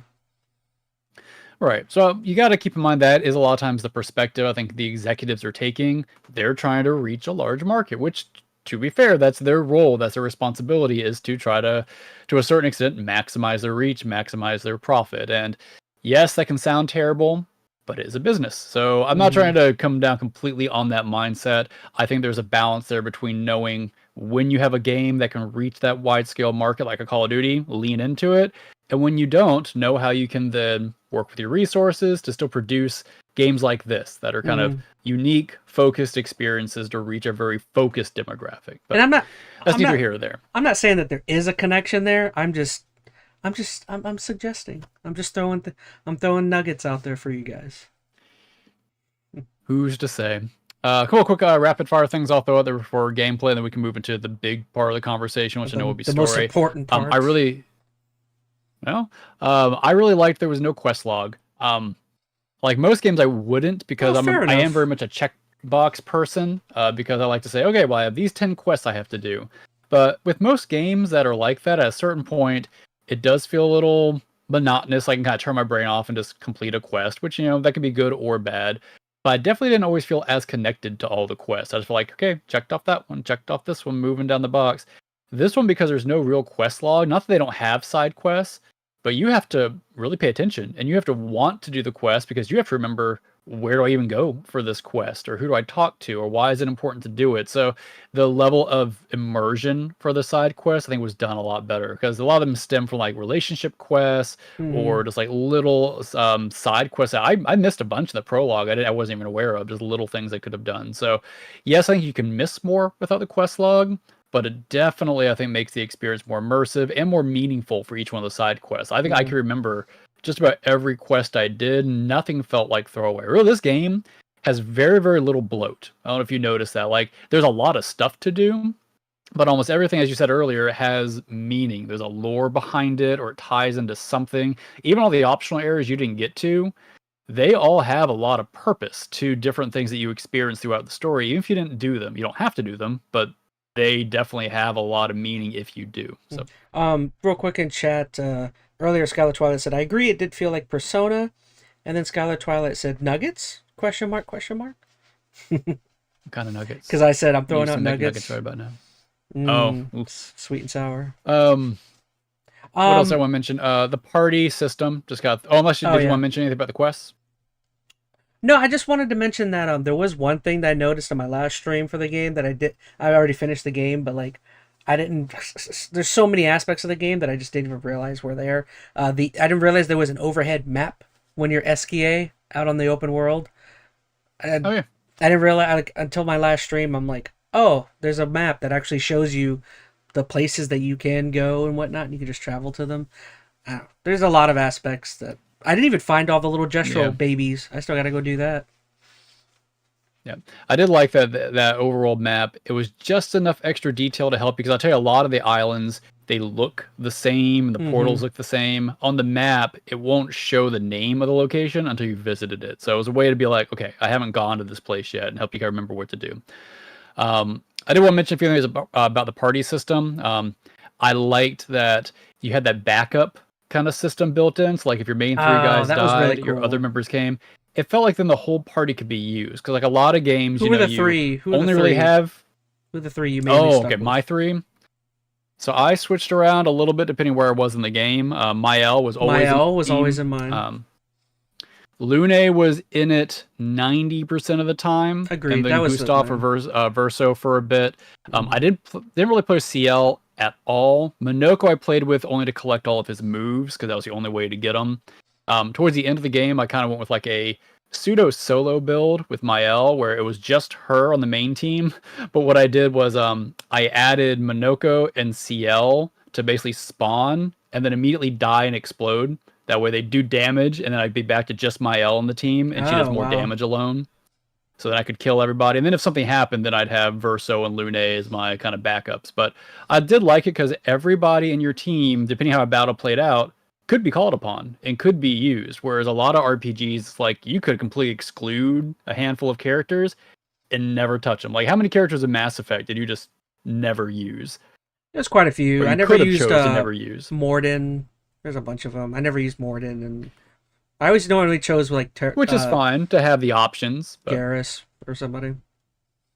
Yeah, and we all have our reasons why we choose it, but I think it's easy to get then stuck and shoehorned into, well, these are my party members all the time for the entire game and never experience the other one. So the fact this game kind of has this backup system in there, so you're kind of forced to use them at some point if things go awry, I thought was nice.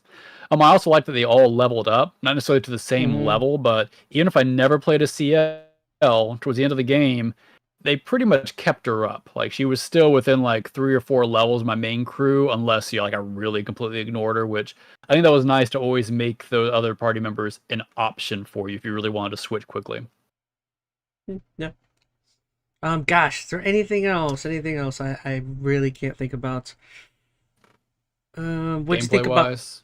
What'd you think about the hub, or the open world map? No, you're a little the camp. The camp, yeah.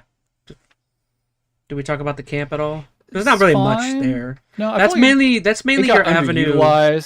That's mainly your avenue to do the dialogue options and to grow your relationship with everybody. That's really all it is. Yeah, and over time there actually becomes less to do in the camp. Like, as you get to the story, one of the characters in the camp disappears and the roles change, which I'm sure what I'm talking about. And then like the gestrels, if you do find all the lost ones, and that's kind of a wasted area, and you're really just left in that main little section. So there could have been more there, but it was fine as a place to, talk with everybody and kind of go from there. Yeah, I felt like mainly your only place to just check out the soundtrack, and I don't know, there were a bunch. I finished like half of the. At the end, when you max out the relationship with everyone, there would be like an additional cutscene or additional quest that happens. I did like half of those. I need to go back and finish the rest of those. Yeah, some of those are good. Some of them are a little quick, but they're worth doing. Yeah. Okay, sorry. That's the only thing I could think of. Sure, that's good. Well, we hit, I think, a lot on the Or did gameplay we? stuff. I'm sure there's more. Real quick, I don't need to spend a lot of time. I really did not like the platforming. I just wanted to mention a little bit on the platforming and some of the beach stuff that was going on. I did not like the little mini games that were going on there. I hated the one where you were knocking the Yeah. stuff back at the enemies. That one was annoying. The climbing the incredible tower. I was getting Mhm. incredibly frustrated. The first one Well, was? it was supposed to be though. I mean, the tower was Yeah. a spoof off that one game Only Up or whatever it was, which was supposed to be a Oh. terrible climbing simulator. Oh, I didn't think about it. I I don't know. mean, I don't it disagree. could have been just the gestrels effing with you. Maybe that was the whole point. Is it's just the gestrels are annoying. I guess That's part maybe. of it. I didn't mind all of them. Like the tower climb, I actually didn't find that bad. I think I fell off it maybe one time, going all the way Really? up. Took me like half an hour to beat Yeah. that crap. I didn't like it. I didn't find it that bad. I think the hardest one for me, The bounce which one? back 'Cause there's like game. 5 of There's them. three of them. There's The the volleyball. Volleyball wasn't that bad once you got the timings. volleyball I was didn't have an the issue with many of them. volleyball was the last one. Those three. There's volleyball. Two was the tower. No, there's more. There's 5 There's if you five. find them all. I thought they were all at the same, or maybe There. they're different places. No, there's a few other ones Oh, that okay. you probably didn't come across I yet. did I the think log one. There's a log it's one where 4 or you 5. you run across logs on the water, and then that's like the very first one, I think. There's the logs. There's the volleyball. There's the big tower. There's one where you climb just a single wall with orbs falling. That's the last one. There's a Mm, 4th one I'm forgetting. Oh man, I thought I I don't saw know. There's like 4 one. or 5 of them. Huh. Interesting. I need to Oh, go there's at least one look you're for. missing. I mean, I agree in general that the platforming, when they really force you to do it, there was one Picto at the very end of the game that I had to just hop between 3 platforms to get to. But my God, the very last one, every time the character would roll off the edge and I couldn't stop her, and I spent 30 minutes just trying to jump on 3 platforms. So the platforming can be very, very frustrating depending what they're wanting you to do and why you're trying to do it. It's definitely not. It wasn't the focus. It's not a platformer. They just thought it Yeah, was it's not. a funny enough way for you to access different levels of the game. Fair enough. But I think the big tower was supposed to be a callback to that Only Up game, which Hmm. by nature was supposed to be frustrating, which that's my take on it. All right, so got a couple. Really love the music in the game. Yeah, I remember it took you quite some time to get up there, Chaz and Skylar. Yeah, that was not a fun time. There's five. Yeah, apparently Phoenix says. Hey, Veronica Rose just joined. 4 or Veronica, 5, yeah. yeah, says sorry I took a nap. I'm late, but hello. Welcome, Veronica. Good to have you. Bonjour, mon ami. Gosh, I mean, it's really insane just how many aspects of the gameplay there is. Yeah, and there's stuff we're not We really don't have even to touch on talking about. everything. I'm interested in getting right into the story. That's where I want to get to. Yeah. All right, we can do that. Do we want to So touch on? Do we want to go the opposite for the? Do you want to go straight to the ending, or do you want to start from the beginning? I feel like you have to start at the beginning for this Okay. one. I mean, I Okay. know your chat's seen you play the game, but working backwards on this, I think was hard because it recontextualizes even the discussion. Like the way you experience this game in order of the story beats, I think matters. Because as you were saying, when you go back and you replay this game, I imagine you're going to feel very differently about a lot of things that happen because now you know where this whole thing's going. So Mm-hmm. I would say start at the beginning unless you're really opposed to it. No, beginning's fine. Alrighty. So did you, So from the very beginning, uh, did you think that everything that was happening, or did you think it was like some weird alternate universe, made up world, kind of going on? when Because you say like not our world, or what do you think? Or do you mean like yes, nothing's real? that I am from the very beginning. That was my thought, was that everything was not real and not happening. I didn't understand why. Really? But that was my thought at first.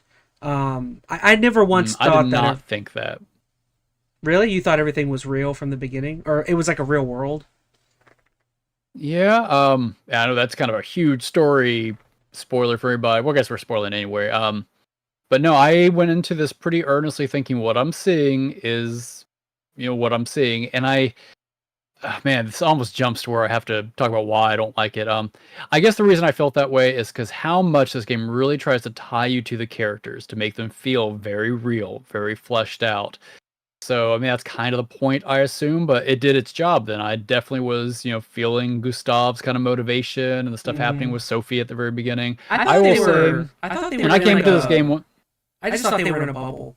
I thought there was some weird, like everyone's trapped in a magic bubble or something. Because if you looked up, you could see like from the beginning, you could a dome. So I don't know. I thought it was like a bubble or something. I don't know. But you knew it wasn't real, or you thought it was just like a sectioned off area? Because that's a very, very different context based on how this story goes. If you knew they weren't real right off the beginning, I mean, that's I don't want to say new, but I thought that was the case. At first, that was my very first thought was, I don't think any of this is happening. But I don't know. I'm easily like sucked in to a story, so I thought that at first, and then it went out of my head because I like to just kind of take in the story with what's happening. Well, I'll tell you, in chat, just Ristiki says LMAO, love the thumbnail, Chaz. Hey, thank you. I quick cooked that one up very quickly. Love the fit Phoenix and just tons of howdies. Thank you. I will say maybe one reason I didn't go that route is I generally hate stories that go that route where all this really important stuff's happening and then none of it's real. And I will hold my comments on that till we get to that point. But I wanted to be invested in the game and the story that's being played out. And I will say once again, I had no real context on what the Paintress was or anything like that or what was going on. I mean, definitely I think as you play through it very quickly in the first hour or so, you realize kind of what's happening. But one of the best openings I've seen in a game, like it's up there with like Mass Effect 2 for me for the most part. Like as far as like dude, the emotion when his girlfriend gets Thanos, it's like, oh man. And I think the hook is really intriguing. Like, once again, I already said the environment alone kind of set up my whole, like, okay, why, what's happening? Why does the world look this way? And then to add each little aspect of it. Why are people just floofing away at a certain age? What's going on with these expeditions? Why is nobody come back? There's a lot of whys. And the game is really good about not dumping a lot of exposition on you at the very beginning. It lets you slowly kind of figure out what's going on based upon what you're seeing, who you're talking to. This game, I don't think beyond like the journal logs ever just like stops and then explains the story to you for more than a minute or two. Arguably, you could say at the very end, some of the bigger reveals, but even then they're handled, I think, pretty subtly to a certain extent. So no big exposition jumps. The game just slowly kind of reveals itself to you, and it makes that first hour up until you land on the continent really, I think, intriguing. So great opening, the first act. Anything else you want to mention first act related before we get kind of the end of the first act? I think with a lot of it I've talked about, like the shift in tone once you land on the continent, stuff like that. But as far as like general story and setup, game starts out like with a great hand. Yeah, no, I don't have anything to add. I loved the opening from the very onset when it kind of starts you off in that tower, and like immediately you're like looking over the water, kind of looking at the Paintress, and I just like. I love just the vibes. It's just a striking game. I love the vibes throughout the game where you're like, you're constantly hating the Paintress, but then you're also just like mystified, where you're just like, what is going on? Like, I love that feeling. I love that feeling throughout the game where you're just like, it keeps you coming back. You're just like, I gotta know why she's killing everybody. What who put something in her eggs in the morning? I gotta know. Yeah, no, the hook is really strong in this game, which is why I said if they in the marketing they really sold the fact that who the Paintress was, like as far as what she's doing, I almost feel like that undersells the game a little bit. Like I think you're best not knowing one thing about this game. Well, like, again, that's why I letting wanted that hook hit you as soon as you can. I tried not to spoil anything when I was talking to you about it, because I feel like this is, like you were saying, this is a game where it's just like, I don't know. I love trying. I definitely think it's best to let it play out on the moment, and it's fun to try and figure out throughout. Like I constantly was coming up with my own theories of like, I don't think this is real, or maybe it could be real, but maybe the Paintress. Who's the Paintress? Is it an actual person? Is it a? Well, because I thought the Paintress. My entire thought at the beginning was that the Paintress wasn't an actual person. I thought the entire time the Paintress was like some figment of. I'm gonna say not imagination, but I thought it was like, Yeah, I mean, I guess imagination to an extent. Um, I guess early on I was probably pretty close to what was actually happening, but I didn't think any of Mhm. that was actually the case. But That's fair.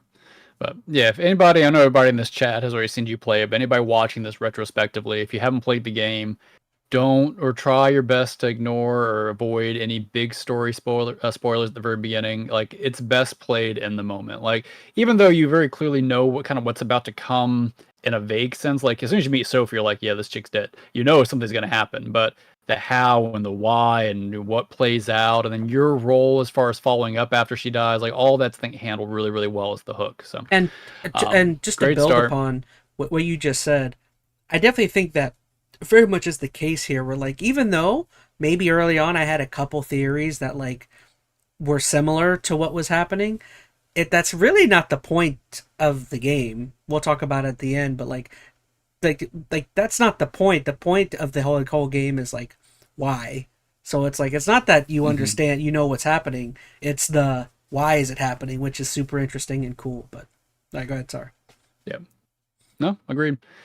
So most of Act 1, though, is just kind of setting up, your party, at least the core of your party, getting Lune, Mael, What do you think about the Renoir? Sael Would you at the very beginning. very beginning? Yeah, the first. Who did you think? I thought he was Gustav for most of the game. I thought he was See, Gustav. that's more where my mind was going, was some kind of time Yeah. thing Mm-hmm. happening.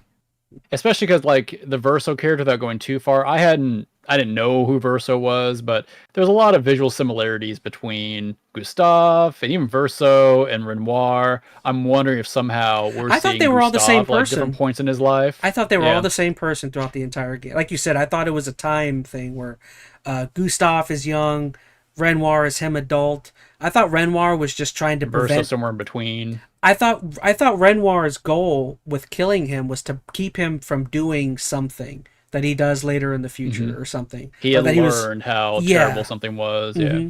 Pretty much.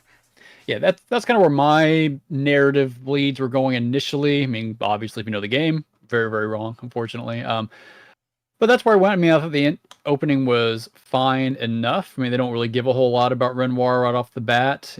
He does maybe have that, evil villainy trope, which I don't know, maybe they could have held off on. I know his whole background and your feelings towards him change a lot throughout the game, but I don't know. It did feel a little tropey right there off the Ren, beat. Just Ren evil, black coated guy slaughtering everybody. Renoir does feel like the one character in the narrative that, because a lot of times there's a lot of tropes, like you were saying, with a lot of stories where it's like, come on, why don't you just tell them this? Why is it such a big problem? If you would just tell people, it wouldn't be an issue.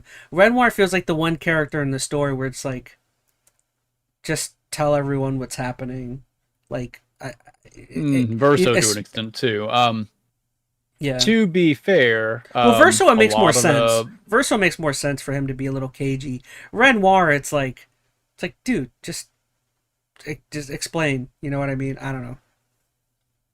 yeah, I don't know. I think there's some journals that kind of elaborate on that. Like when Verso and Renoir used to kind of like be teaming up together, they were trying to tell at the beginning, or some things that happened and it caused some other conflicts. So it's not they Oh, hadn't in the past, I didn't but you think have to about it. think these They've been guys have through now this been doing this multiple. for like 67 years.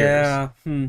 So they've seen like So at every this point, narrative path that could happen. Okay.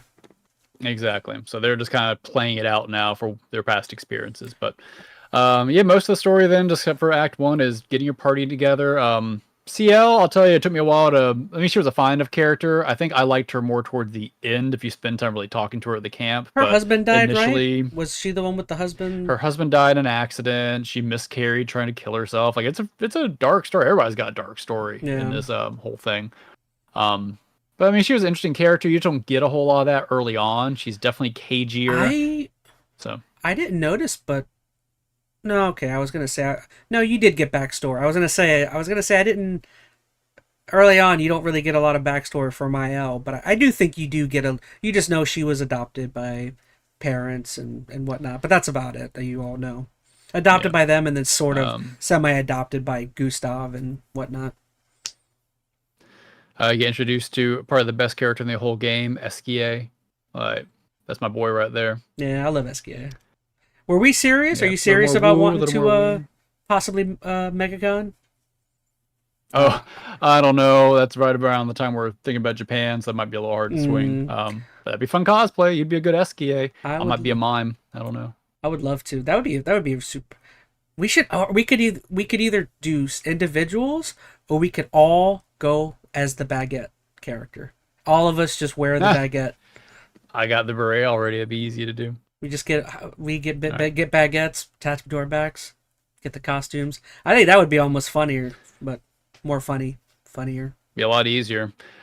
Um, all right, so I don't know how many little beats you want to hit in Act One, because a lot of it's just kind of moving through, getting to the next step of the story. The We big could just thing that happens go. at the end of Act One Yep, is go the straight there. Gustav incident. Yep. Did you see it coming? Did I see it coming? I did not. I actually did not see it coming. I actually will say, like, one of my favorite, real quick, couple things in chat. Yes, love the vibes in the game, said Reese. Wondering if she's good or not, talking about the Paintress. I did start to play the game last week. It's been very enjoyable, said Reese. I thought they were the same person as well. That or a twin brother. I did get confused. Baguette Gang from Reese in chat. Um, Baguettes in chat. Love it. Baguettes in chat. um, I don't know. I saw it coming. I just I would say, like, one thing I loved is I went to YouTube and watched compilations of other people Mhm. experiencing the twist at the end of Act One, and that was pretty fun. I don't know. Yeah. I had a good time. It was a little overly dramatic, and to an extent, but other than that, I didn't have a problem really with it. I was kind of just, again, I was hoping more that, like, I don't know.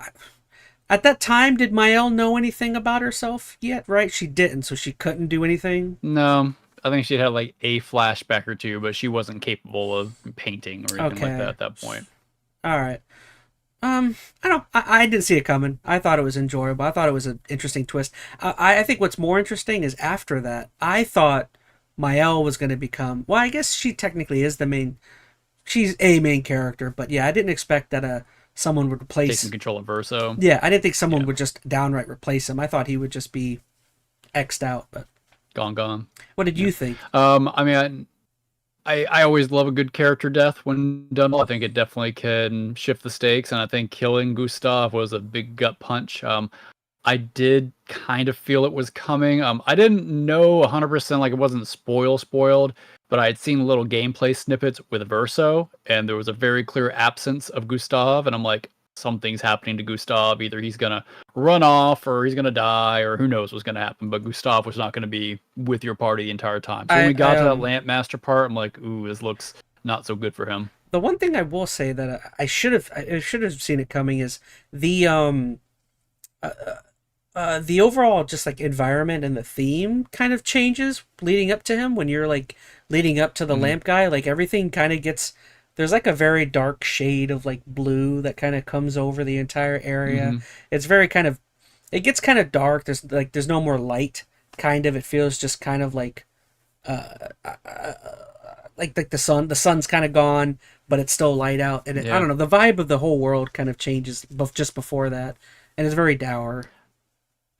I'm really, for me, as I mentioned earlier, I'm kind of a dour person. I was kind of glad the game got back to that tone because it had been pretty, for lack of better phrasing, happy-go-lucky for a little while. Like once you got your party together, you got CL, you went through the Hmm. gestrels, you're having fun with all of them. Like the stakes and the tension have really kind of got laxed.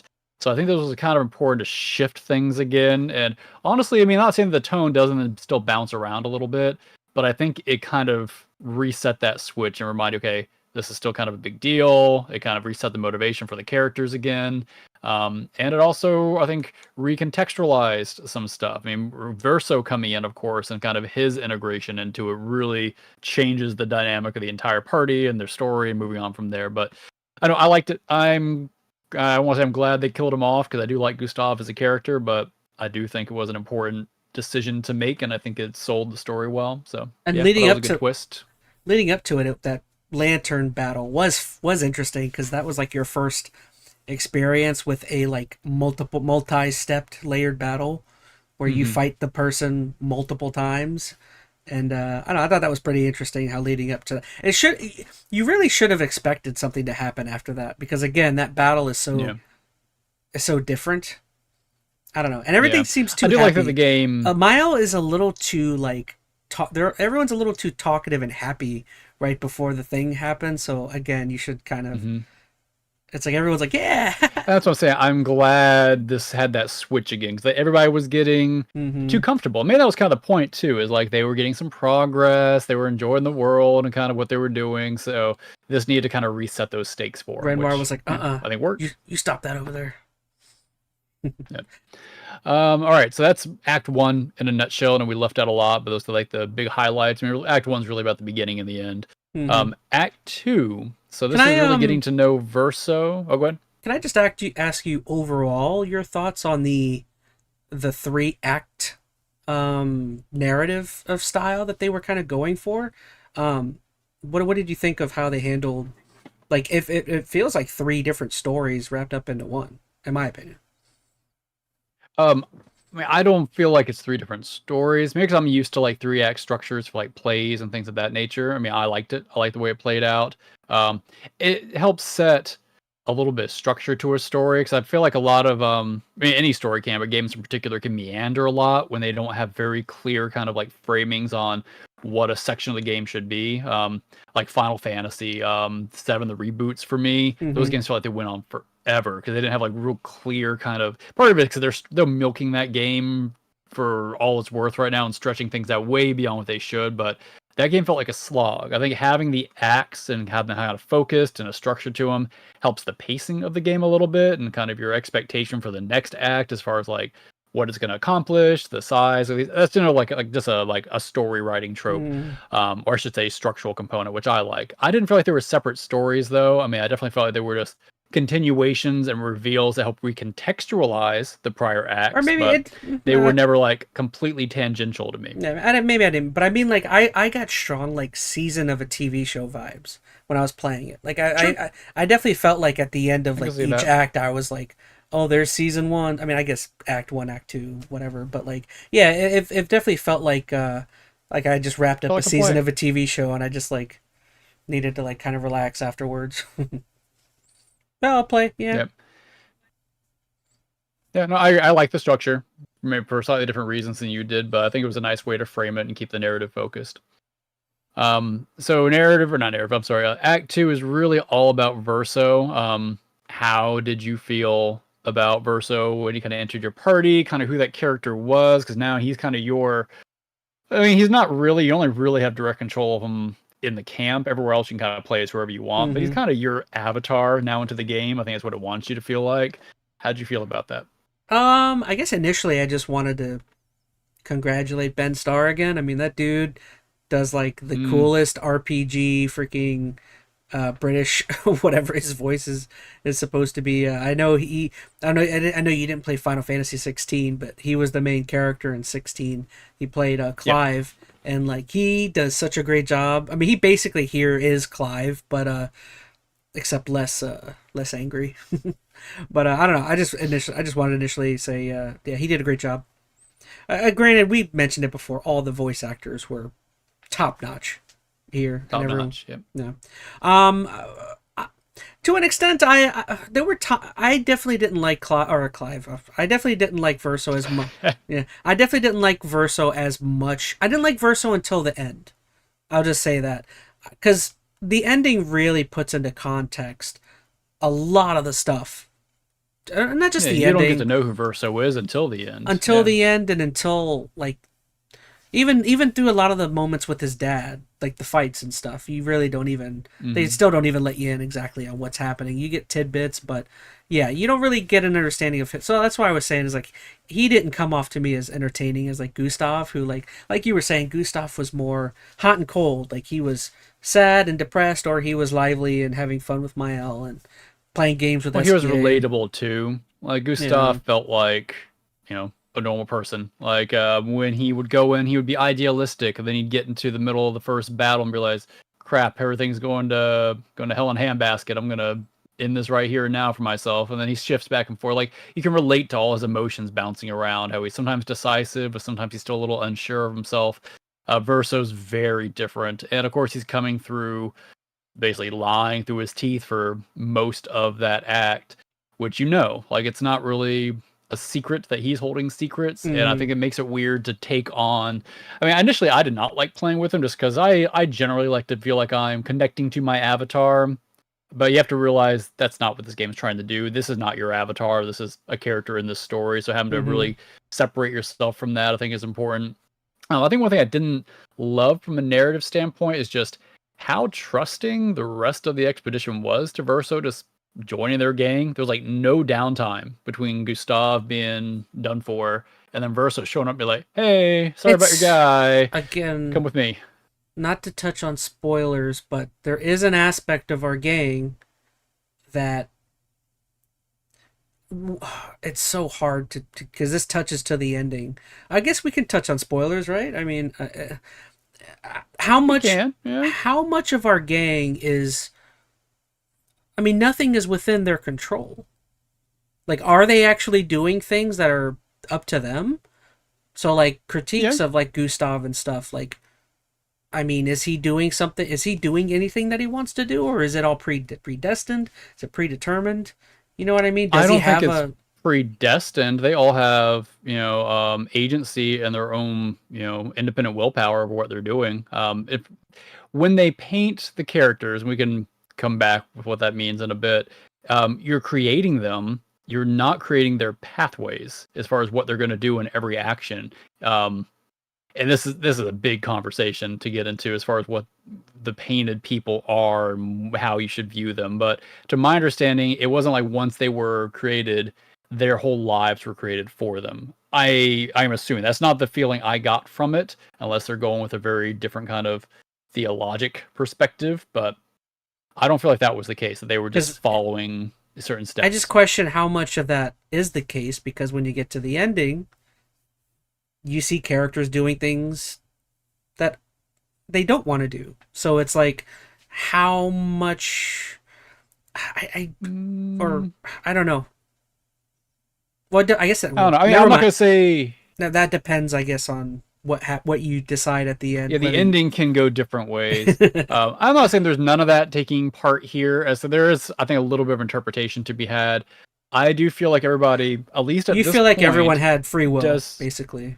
Okay. Right. And I think that's still technically true for the majority of the game, at least as far as the context. I can kind of correlate things. Because obviously, Verso, if I'm going with that, obviously the couple characters we know have free will. So, but it's the rest of the group that it's like, right. I don't know. I was just throwing out a hypothetical. I'm going to assume that they all do, and we can argue that point here in a bit. And if you go with that assumption, at least that's the point I definitely felt at that point in the game, they were just really, really trusting of Verso. And granted, he came across as the quote-unquote nice guy that came in and helped out, saved them from Winoir, picked up Gustav's arm. But that's why I was throwing it out there, because I was just combating your, like, oh, they're being trustworthy. And I'm like, do they have a choice? That's fair. And how? Yeah, I think they do, personally. But okay.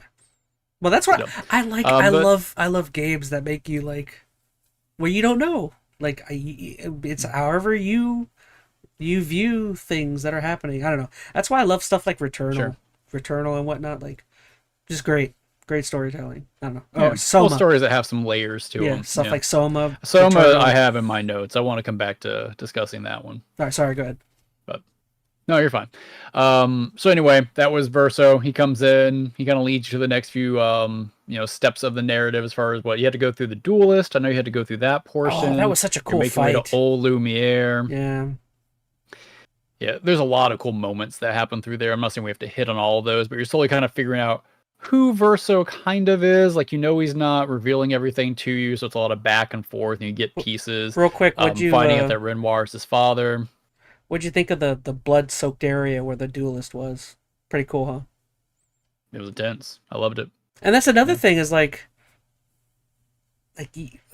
looking back, it's like, oh, was it blood? Is it paint? I don't know. There's just so many artsy fartsy. Sorry. Learn about the father angle, and then learning about the eventually. I mean, you do kind of learn that what is her name? Was Alicia? Alicia was his sister, and So this, just to kind of before, because you jump in just a little. So this whole act basically ends, I would say, early for a lot of people, because you get to the paintress at the end of Act 2. Like, you have the Mm-hmm. Axon stuff. I don't know if there's anything you wanted to hit on with the Axons, because there's a lot of lore there if you really wanted to get into them, or There if was you only want two, to right? circle There back was to the that. dancer lady, and then there was So the there's technically face. 4.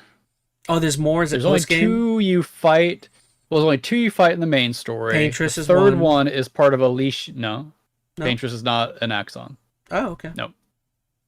Oh, what's this? The 2 you fight in the main story. Alicia has one in her relationship side quest. Hmm. The tower you're climbing up, the Yeah. big creature inside. So there's an Axon there, and then there's the one who's actually dead in Old Lumiere. Okay. Now Okay. they all represent very particular people. I don't know if you caught that or I didn't know. what they mean. I didn't even know there were other ones. I only knew the 2 Axons. I didn't do a lot of the side questing. Let's do this. The big reveal kind of happens at the end of Act 2. I think that then recontextualizes kind of everything. The Axons, your understanding of the characters and why they're there, etc. So You also learn about the Paintress. You learn about the mansion, what happened with the mansion, and what's going on there with Alicia and Verso and everything. Yeah. So I won't do a beat by beat, but just to kind of hit main things, I want to get your feelings on it. So you get to the Paintress. You can't fight the big Paintress. You have to go inside and basically go through greatest hits of the whole game to kind of learn backstory. But then you do end up killing the Paintress. Like, that is still your goal that you accomplish, because you think by doing so you're ending the gamage, and although there's a little bit of subtlety that that's not going to happen, for the most part your characters think that's right. And there's like Oh, sorry, I interrupted you.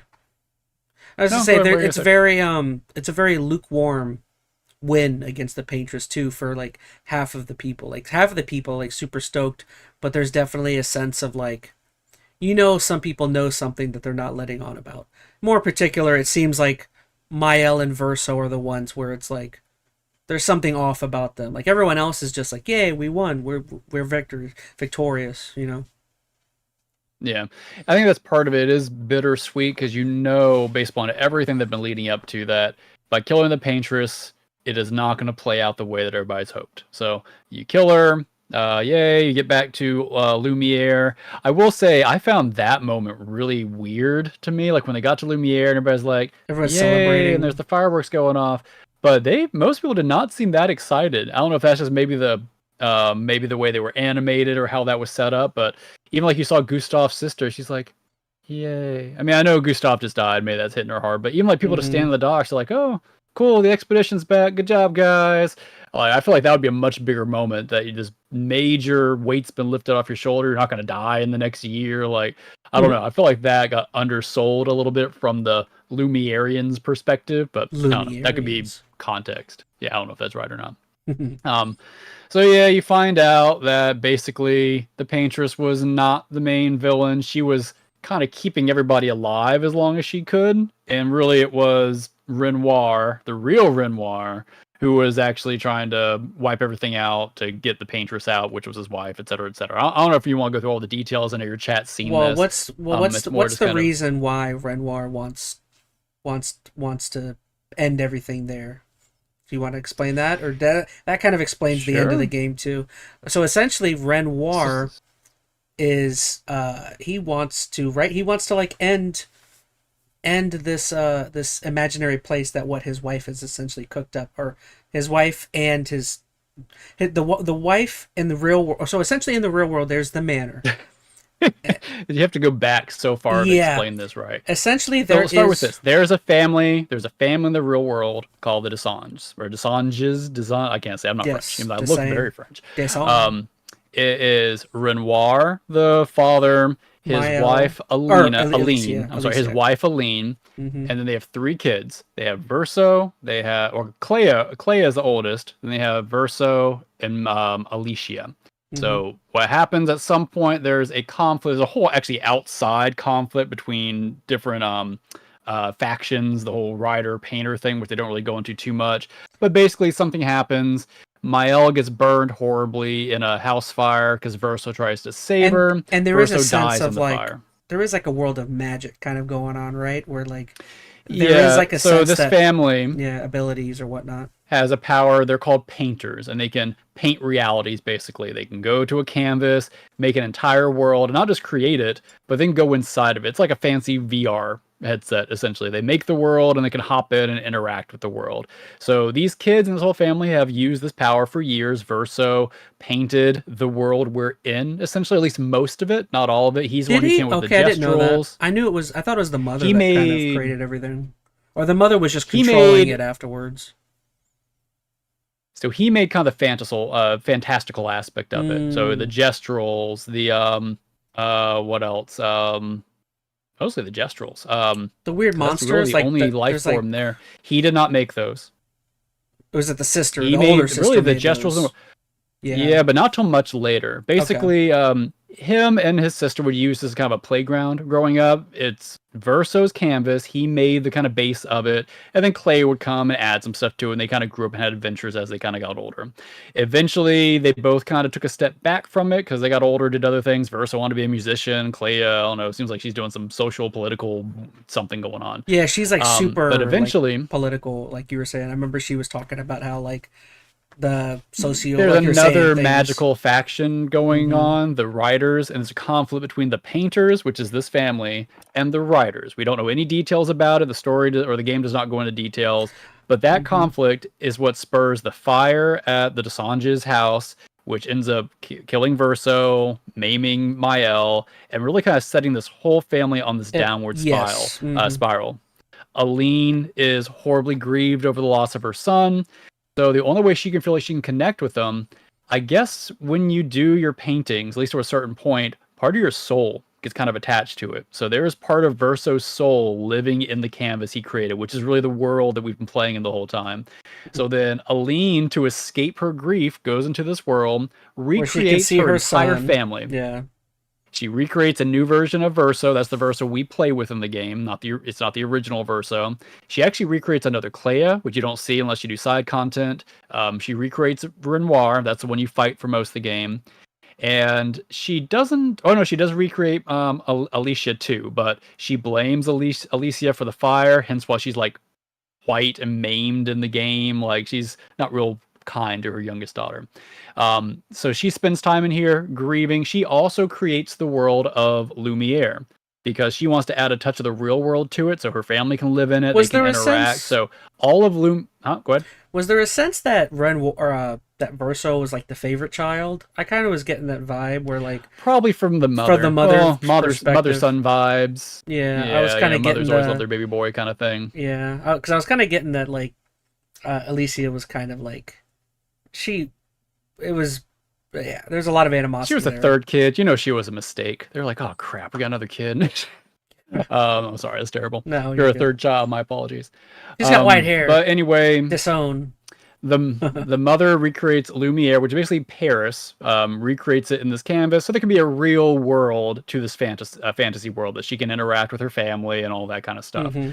I guess she spends too long in there. Like the timing is different. How long your body's outside the canvas is different. It's much longer inside the canvas. But apparently you spend too much time in there and it's bad for you. So the husband, the original Renoir, it wants to save his wife because his wife is basically trapped in this painting, refuses to come out because she's lost in her grief. So he goes in there to pull her out, and they both get stuck there. They basically have their own little war, and that's what kicks off everything in the game. And he doesn't that's what think causes it's this fracture. He doesn't think it's healthy for them to have such a strong attachment to something that is gone, which becomes it's escapism. It becomes and that's one of the themes of the game, how you deal with your grief. Yep. So he's once again, you're just kind of prolonging your grieving period by interacting with fake versions of your family. So that's his whole logic behind it. So they go in, they're fighting, causes all the conflict. Eventually, it's what causes all the gomages, where the monolith comes about and starts counting down. And we don't have to go into all of that. Clea gets involved. She wants to help her father. She creates all the Neverons.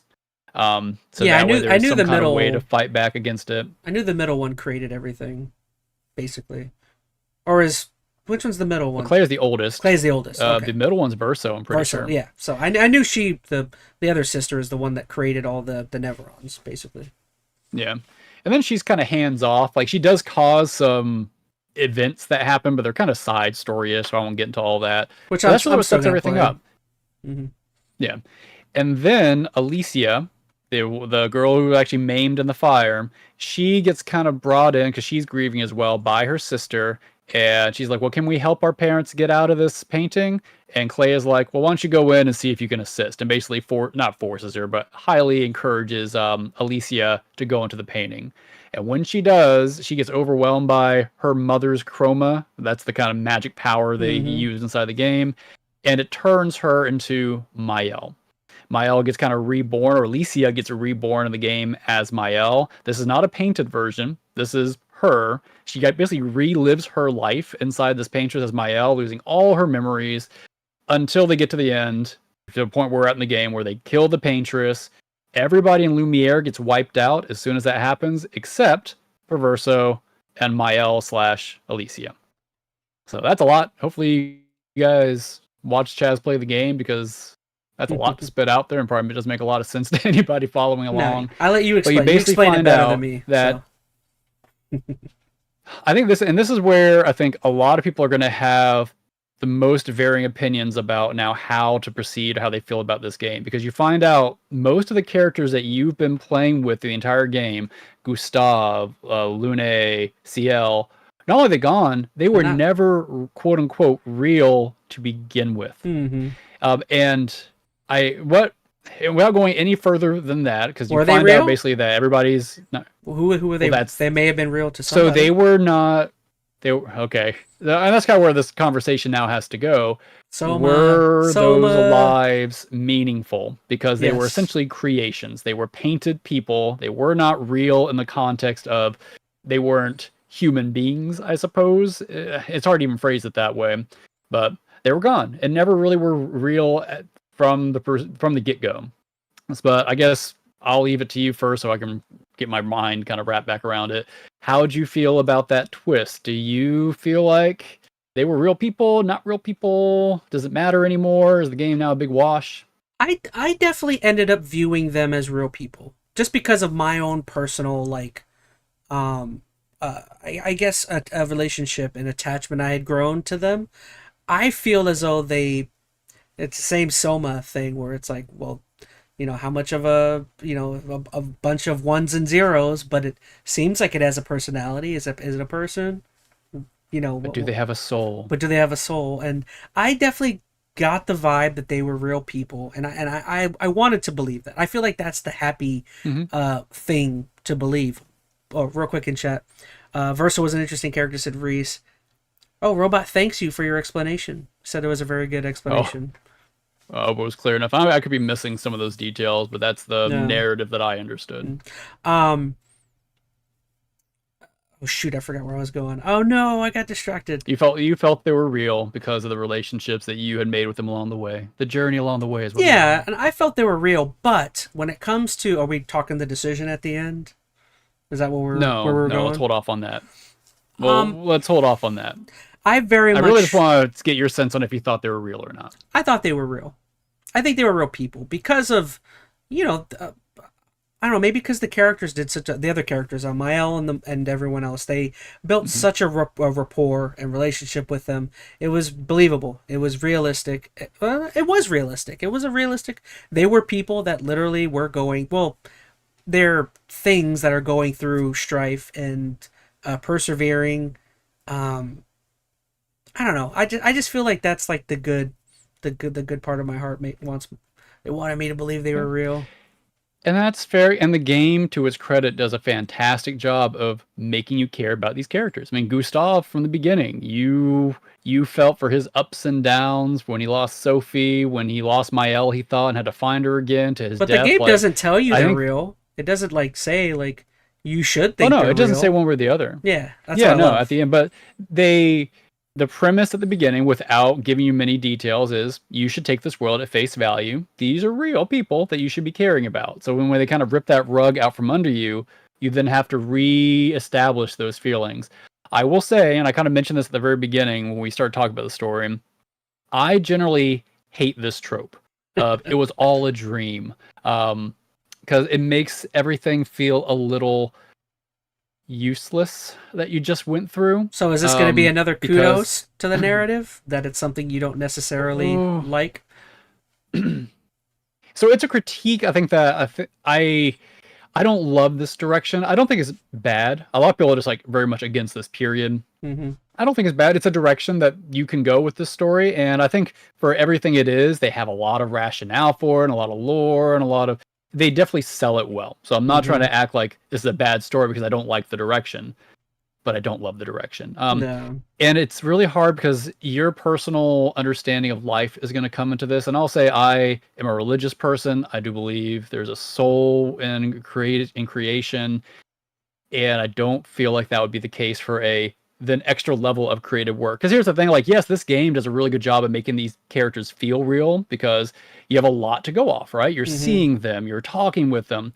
But you could take that same logic and apply it to a character in a book. Let's say you just read Lord of the Rings, a really well-written book that you feel like you know these characters. Aragorn is you real. know Frodo in and out, who he is. Real. He's real. Yeah.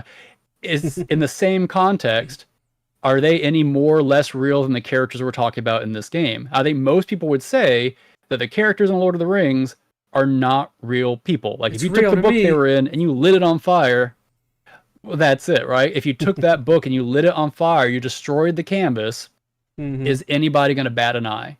No, because they're not real.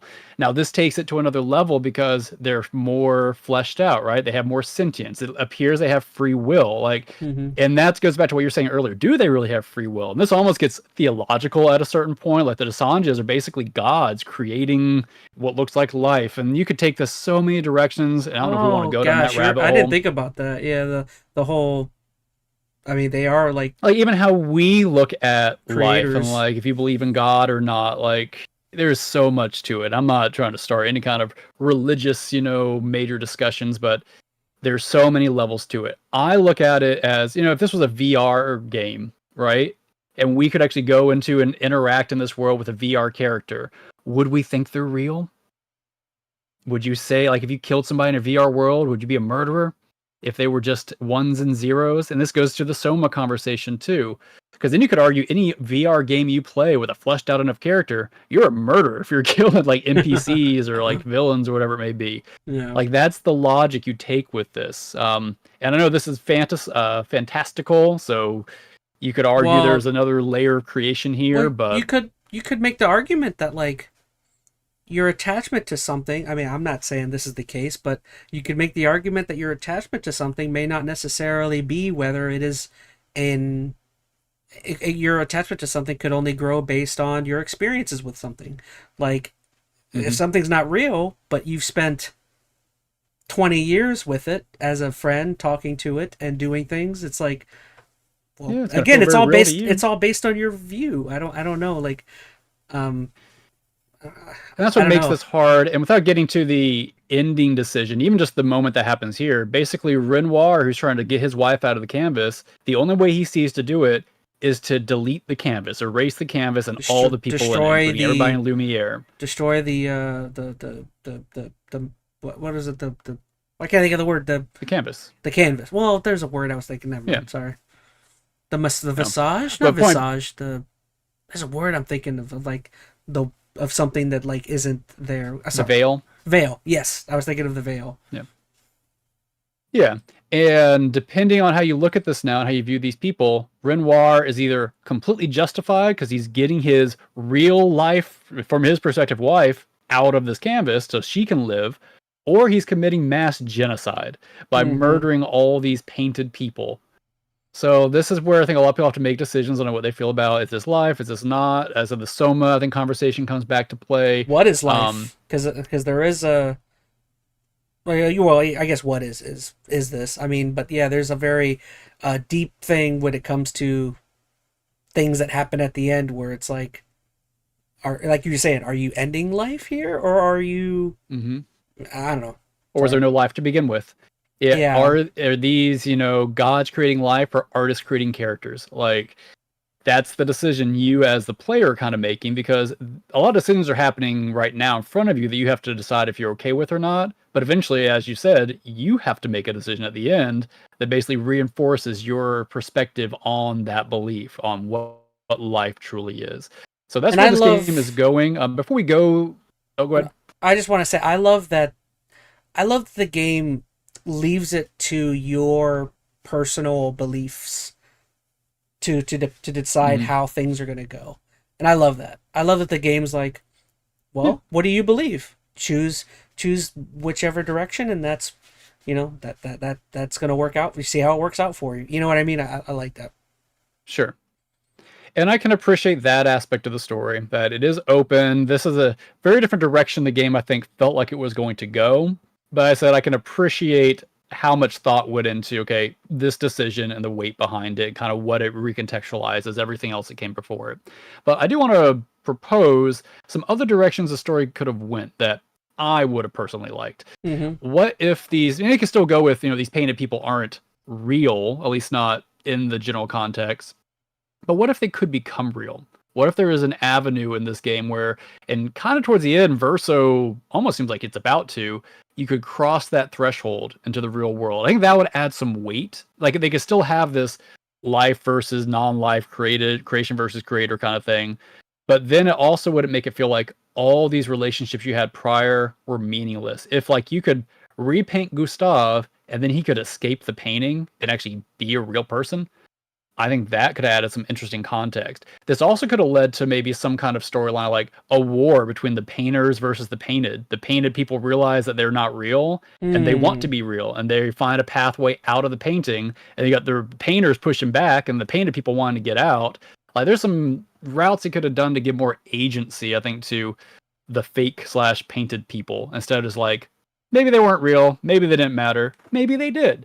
Like it's so open ended, it doesn't give them a lot of agency anymore. I know they try to redo it at the end, but even when like Ciel and Lune find out that they're paintings, they don't seem to care that much. Did you notice? Like Ciel's like, well, cool, so death isn't really death anymore. And Yeah. Lune's like, oh, what does that mean? I can make a painting and a painting? Like, I don't know. If I just found out I wasn't real, I would care a lot more. I don't know. Yeah. Something about that There feels weird. just a thought, but there could have been an avenue for the story where when in the very first act when they get to the island for the first time after leaving Mhm. Lumiere, there could have been I think there could have been an interesting story where you never actually play as Mael, where maybe she's kidnapped Mhm. for a lot of the game, and your whole goal is to go find her, and and the reason she's kidnapped is because whomever kidnaps her understands what she is and what she can do, and they're like we need her to free us or destroy us or something. You get what I'm saying? There could have been a story where the whole game is you trying to go save her, Yeah. thinking you're saving her, but actually you're like contributing I feel like or the story. I'm sorry. I feel like the way the story plays out though wouldn't work as well if you don't have Mael right there with her. Like yeah, you because need to the point see is you're kind of supposed to her grow an evolution as a attachment. character, Mm-hmm. her revelations, because she's a very unique character in this world where she's really a world of the painted Mm-hmm. and a real person. Like no one else has that exact same Fair perspective. enough. That So was if just you a thought. lose that, I think your connection changes to these characters. You might be able to more easily be like, oh yeah, they weren't real. They could have even gone like Matrix style with this. Like painted people find out they're painted and could red slash blue pill themselves and decide if they want to know the truth and try to escape or not. Like I think there's just some cool stuff they could have done with the painted people. And maybe they still could. I mean, this ending can go one of two different directions depending what headcanon you end up choosing. And that might even set up some future, I don't know, sequels or something like that. Or maybe this will be a game that's better left as a, one and done. We can kind of get to that in a minute. But I don't I know. I personally loved the ending. I mean, do we want to officially go into that? I don't know what else you got. Let me see if there's anything else in Act 2 I wanted to mention. I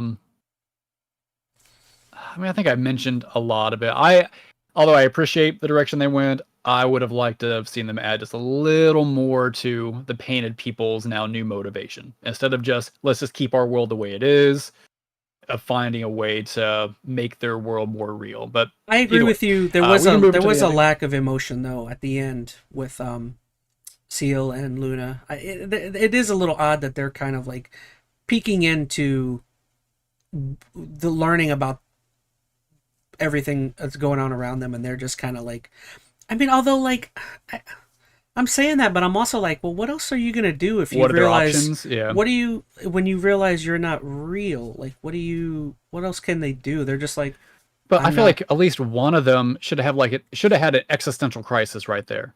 Like some people would be like, yeah, cool. Like CL's, I think reaction of, okay, cool. So I'm not real, but I feel real, and I'm not gonna die, so that's great. Like, I what feel would like you do? What somebody would should you have been do on if the you other spectrum of that. like if you found out you're not I'd real go and insane. somebody next to I'd you, be but you know that if somebody next to you I has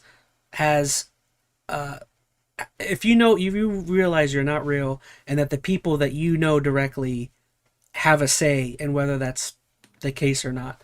Like, wouldn't that be like, what the hell, man? Like, you. I mean, I guess maybe you're right. There should have been more of like a pissed off, but like, then do what you the heck? care? Like I don't know. There's a bunch of different, I think, very valid reactions to Wouldn't you finding hate that the out. person that's your friend that like has a say in whether you exist or not? Maybe, but if I knew I wasn't real, once again, you have to have your own definition on what real or living being means at this point. But if I found out I was straight up like right now, I'm like I'm a VR projection. I don't know if I'd want to keep getting projected. I don't know. Well, Something that's what about I'm that. saying. If I found out I'm real and that my best friend or someone next to me uh, has control over whether I'm seeing my loved ones all die continuously and have no home to go to and witness death almost everywhere I go. Oh, I might I want to be erased, though, is what I'm saying. If I just found that out, I might want to be done. And yes, technically, that's yeah, what Verso wants. Yeah. yeah, Like, hmm Verso, I mean, he cares about people, but I mean, Verso's a very complicated character. But at the end, he wants it done. He's like, I'm not real. This isn't a life that I want, that anybody should have. And part of it is because he probably just lived a long life and a lot of pain and whatnot. But hmm he also realizes he's not real. At least in his, I think, perspective at So that you're point. So right I though don't know. I that guess somebody should have been there having should have been more layers yes, there, more yeah, reactions. Everybody just being like, or at least everybody in that team just being like, okay, so we're not real. Let's just keep fighting for everybody to try to stay as real as we can be. because you're There could right. have been I would something have else pushing back. I would have flipped out on the person next to me if I realizing how terrible the world is around you and knowing the person next to you has control over that or a certain amount of Yeah. control over that. I would have. I mean, not that you could do anything. That person is like they Right, control but there's everything. so But many layers of reaction. Some people are going to accept it. Some people are going to reject it. Other people are going to be angry about it, want to fight back against one side or the other. And the fact that neither of those other perspectives got portrayed here feels like a missing element. And there maybe the is, story didn't want to have time for it, yeah, but there is a cool aspect of them at the very again. I don't know if we're touching on the very end, but I think we touch, can jump to the end now. I mean, that's most of, I think, Act 2. well, just saying, So, yeah, at the ending, there's a part at the very end where things are they're the climax or whatever, the things are coming to a head, and CL and Luna are just sitting there, kind of seeing it happen. And like you were saying, mhm. um, I don't know. There's almost like a sense, like we were talking about how there should have been more emotion, but there is a sense of just like sense of dread of them just kind of like again seeing people have this like a dialogue or understanding of things while they're just like, all right, well, why are we here now? You know what I mean? Why is anything? Yeah. I don't know. Sorry, I'm talking in circles. I feel like. Which also, it takes their agency away again. As I said, makes them feel less real, too. They don't have any kind of impact in those last few moments. But anyway, let's hop to the Well, they're ending, not real. kind of lay that groundwork. Or are they? So you Real get to quick, the end. I just want to in chat real quick said Scarlet Twilight said one of them should have had an existential crisis. Yeah, Robot 1,000 points for Yeah. being relatable. Veronica said I would crash out. I'm not gonna lie.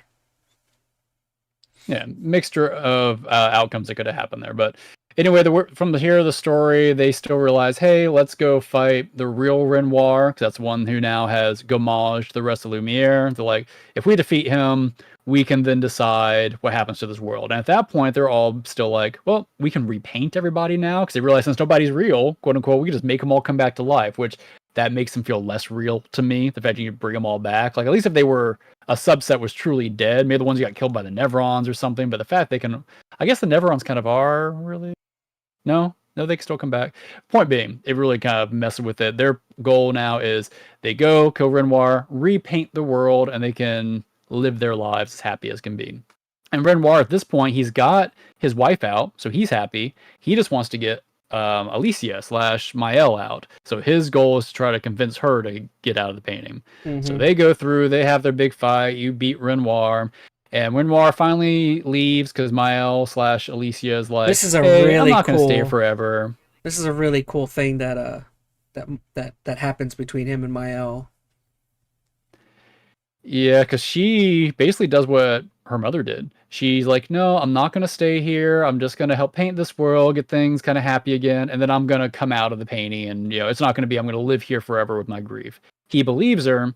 And then Verso calls her out. And I'll be like, you're full of it. But once he's gone, you now want to repaint this world and you're going to stay here because she's doing the exact same thing his mother was doing. Well, Verso also admits that he thinks the father knows, but the father just like he makes it seem. I think Verso says something like you or I'm just saying. I think the father knows that she was like he's wanting to believe her. I think is that thing, but I think the father knows that she's not coming out. Is what I mean. Verso says something. Maybe I didn't catch that. I didn't catch that what Verso said. He had some other stuff that I think not really changes that, but regardless, he calls her out, being like, "That is not what you're doing. You've lied to him." And coming from probably the biggest liar in the entire game. Well, because don't forget, Mael also does something to trick everyone. There's a portal, and she's like, "Yes, I'll leave." And what is she? She's like, "I'll return to the world." Yep. See, there's a portal back home, and Verso or it ends up not being a portal back home, right? Because there's something behind it. I didn't catch that. What I saw, the portal came up that was Renoir trying to show them what was happening to their mother because she had just been kicked out of the canvas, the paintress essentially. Okay. And he was showing that she is like falling apart, like she's coughing up outside the canvas. It was a portal back home, like, though, if you don't get out, kind of. It was a view back home. I mean, we never actually got to see. I think up to that point, anybody portal out or in. Maybe we did one time. But I'm assuming that's probably what it was. Some kind of portal to the outside canvas. I didn't catch the part that Renoir thought could be wrong. I'd have to watch it again. I got that. He didn't have a choice though at that point. Yeah. He had got defeated. He was leaving the canvas regardless. So if that was maybe an accurate statement that he was just trying to make himself more comfortable with the fact that Mael was staying behind, fair enough. But either way, it comes down to then a decision between Mael and Verso. Verso got to see his mother collapsing outside, which he still has ties to, feels like, yes, you're harming your physical body. And very much, although he's acknowledged that the people in the painting are quote unquote real as far as their lives mattering, he's also not opposed to wiping him out so his real family survives. So he's trying to get Mael to get out of the canvas because it's best for her. And it gives him a chance to finally end his life. He's done. Like, he's lived, once again, 67 years trying to, be a person he can't be. And Verso's had a rough life. I mean, he's an annoying character in a lot of ways just because he's a liar, but probably for fair reason. And then Mael is on the opposite spectrum of that. Real quick, before we do, there was an aspect of the story we didn't really touch on. Throughout the story, you're coming across these, faceless people. Everywhere you go, there's these weird, faceless people. I think part of 75% of through the story, you find out that the one that's been helping you throughout the game is actually the father in real life somehow. That's his way of interacting with you from the real world or something like that, right? Renoir. It's actually Renoir as the main faceless. It is. You're talking about the curator. The curator, and yes. the paintress, essentially. Yes. So they're not in the real world. I mean, their bodies are in the real world. They got trapped inside when Renoir and his wife started fighting for him to get her out. That's what's happened to them over 67 years of being trapped in there. She trapped him under the monolith, and he trapped her on top of the monolith, essentially. And their bodies have been wasting and decaying away, essentially, over that time. So that's my understanding. And there's also what happened there. There's also a child. There's multiple children you see faceless throughout the story. Well, that's Verso's soul that's left in the canvas. The guy with the top hat is Renoir's soul attached to the canvas, and you get a few of those kind of littered throughout. There are some exceptions, but yeah. I just wanted to bring that up because when they go through the Because portal, I'm getting there. When they go through the portal at the end, I said Verso is trying to convince Mael to leave, but before that, he steps through that portal that we saw earlier, which he's not supposed to be able to do, but they don't really explain and much this of is that. such sad. It's very this And he whole sees the little painted boy that you've been talking painting, to a and couple times. it's the remnant of Verso's soul that's been attached to this canvas, continually keeping this world alive, basically. At least the base of it. So Verso wants him to stop because he sees the original Verso's tired of painting. Like in this childlike form, he's done. And then painted Verso's done. He's like, I'm tired of this life. And he sees Mael, who's going to die if she stays there, essentially. So Verso wants Mael to then leave so the canvas can now get destroyed, which was the original issue in the whole premise of everything. And throughout the game, And then Mael wants the opposite. Every time you talk to the kid, he's talking about a lady or something. He's like, please have her stop, or please do this. It needs to end or something throughout the game. Like the faceless figures are saying stuff like that. Yep. And then Mael is on the other side. She's basically saying, nope, I'm staying. You should stay. Our life's going to be great. I lost you in the real world. I want to spend my last, bit of my lifetime here with you again because her real brother died, et cetera, et cetera. She wanted to stay there to, have to, avoid dealing with her grief.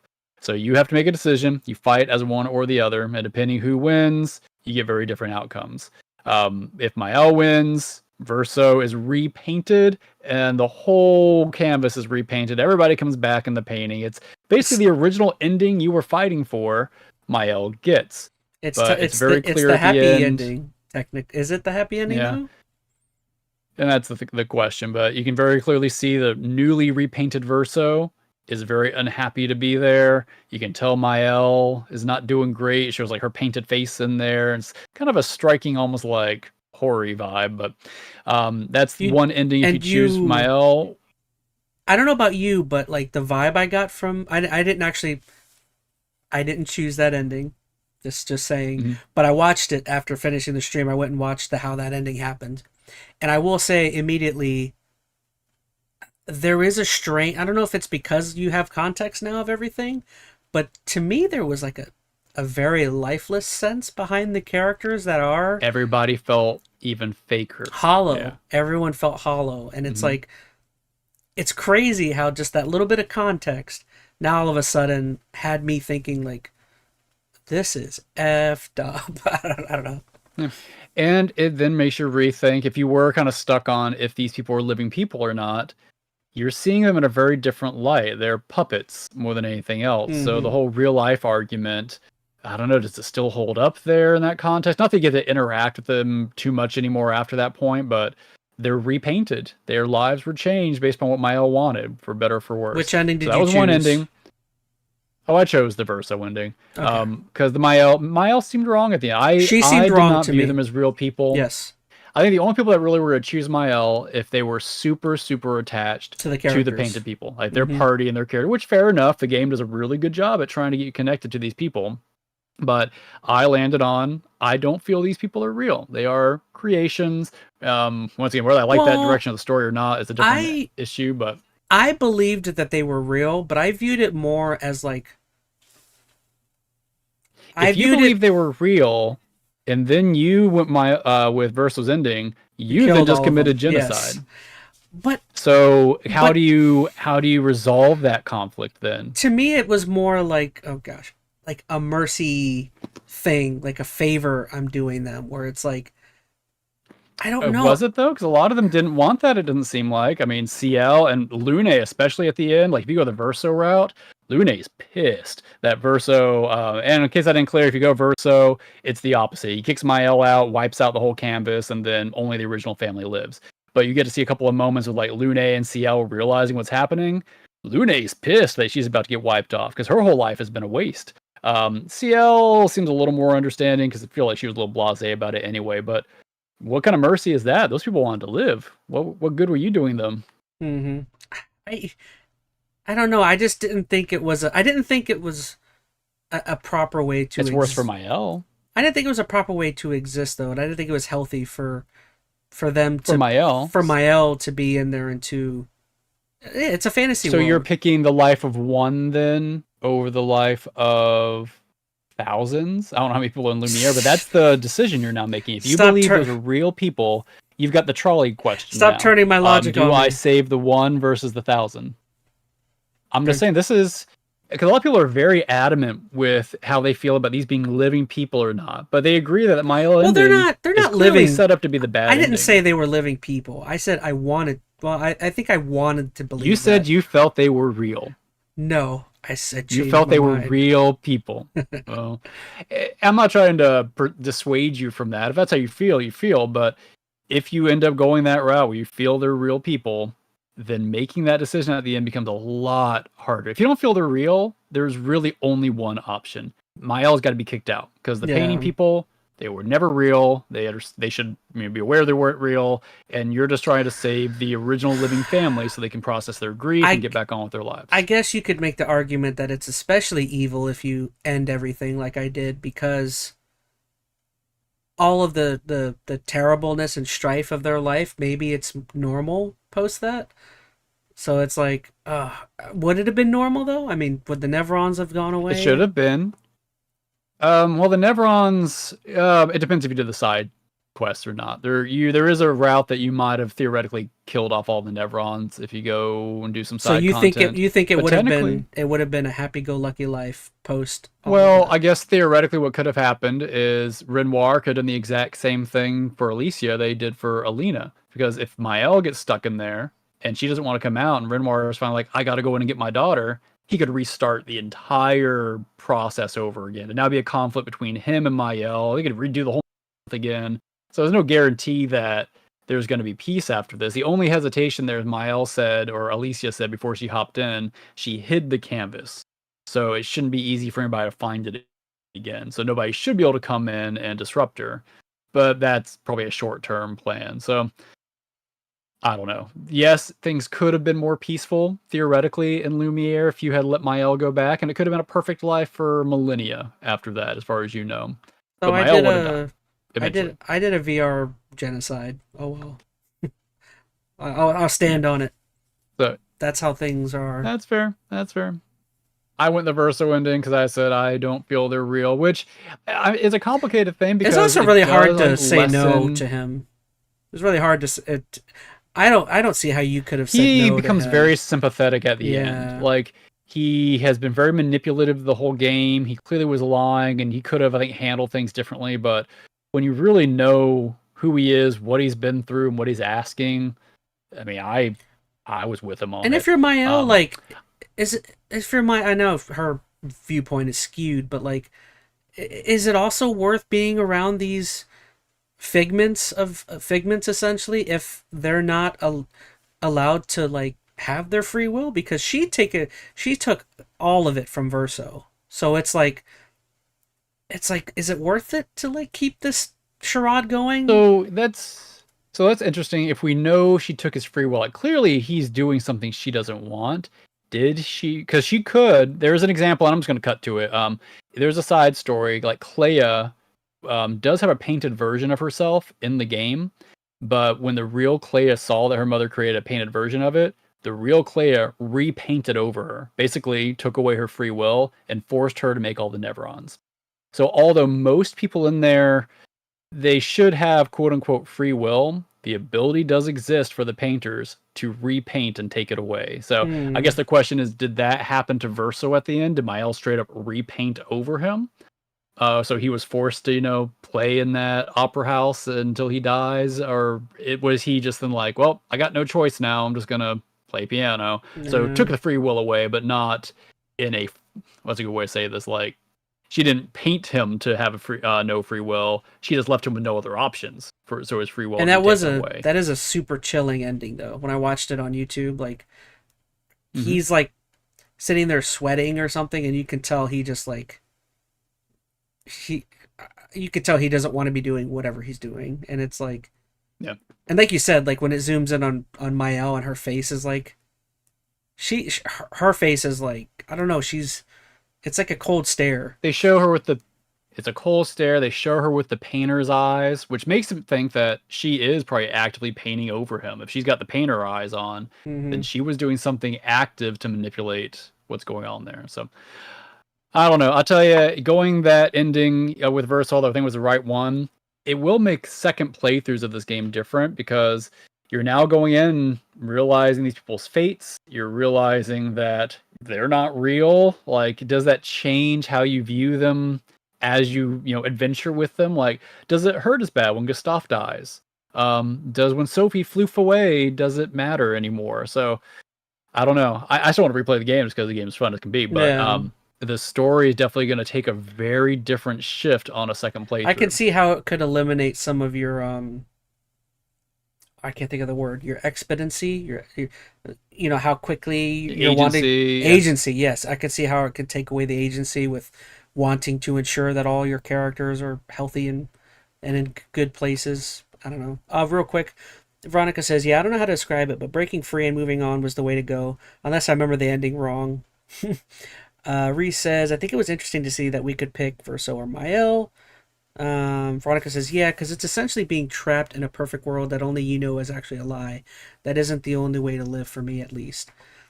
Well, again, it depends. I get if you're somebody like Luna or CL. I mean, I guess for CL it could have been worth it because all she wanted was her husband back.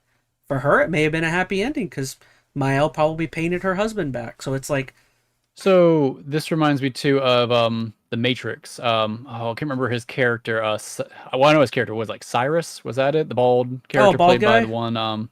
Yeah, the guy that he's so like, I know the he steak chose, isn't here, but I want. Yeah, he's the guy so he chose. steak. He knew what wasn't real. Granted, this is a little different because there was a real life tied to that either way. But he chose the fake world over the real world because it was more pleasing. It was a better life for him.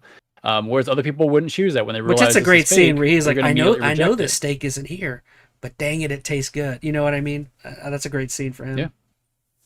Sorry. So it does feel like that. I don't know. That's what I'm saying. This could have been cool if the game maybe went that way, where the painted people then were given that choice to either floof away or not floof away, or find a way to become real. I don't know. There's just. Granted, that may not be the point of the story they wanted to tell. They probably wanted us to feel a little more finite and just make you think about this concept and not have this other avenue where you could kind of have your cake and eat it too, essentially. Maybe there should have been an ending. They wanted people to really take two different sides. It would have been neat, like we mentioned it earlier, but it would have been neat for there to be an ending that, like you were saying, tackled and gripped more with what happens when the entire town knows that they're not real and that everything's a lie. Yeah. Like, yeah, we don't get to see that at all. Like, that would have been kind of an interesting take where it's like, do people just revolt completely on everything? So I'm curious, like, because when Ciel and Lune both got gommage, when everybody got gommaged, but then they got brought back in Act 3 when Mael / Alicia realized she could repaint them, but they remembered everything. They're like, what happened? I just gommaged. When Mael brings back the entire city of Lumiere and Gustav, do they remember what happened, or did she rewrite their history a bit so they're just back in existence? Because if they remember being gommaged, Gustav remembers being stabbed through the heart by Renoir, wouldn't that cause a lot of questions? And wouldn't they have a lot more issues with kind of what's going on, why they're all back in town, everything's all happy again? Like, did they just kill the paintress and everything's happy now? Is that the lie they're going to spew? I get the sense that Mael went full tyrannical. Like, everything must be the way I want it. This is my only avenue to any sort of happiness. So she went full. That's my thing. Full dictatorship. Yeah. Like everything. Which that takes that even further. Yeah.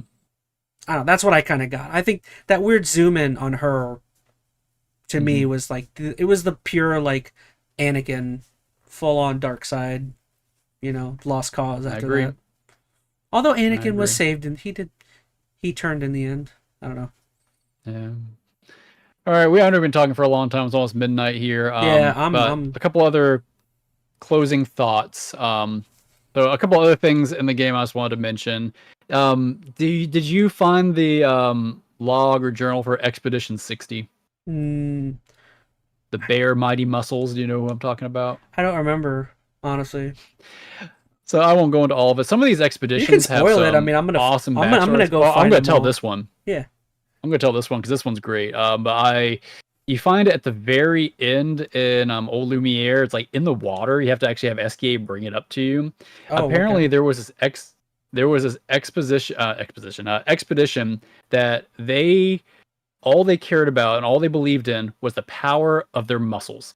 And their entire expedition, they left the island with no clothes. They were just jacked as could be. They swam to the continent, and they were so powerful.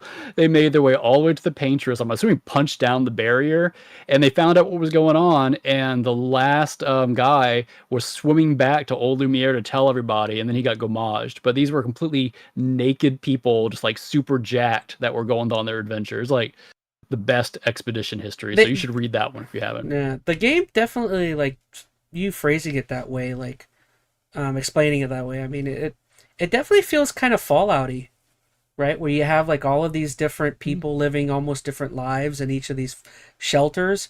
It feels like in Lumiere, there's just so many different, people that have gone through different things that are, which I guess it makes sense. If you're trying to fight against this insane threat that can just kill you at any moment, you're just like, I don't know. I could see how the everybody in Lumiere is just like bat crap insane. If you have more. So that was a fun one. Did you do any of the romance options? I did not. I don't think, or I don't know. I didn't even. I don't. I'll be honest. I don't even know if I did or not. I didn't get the sense They're that anything was very very shallow. Yeah.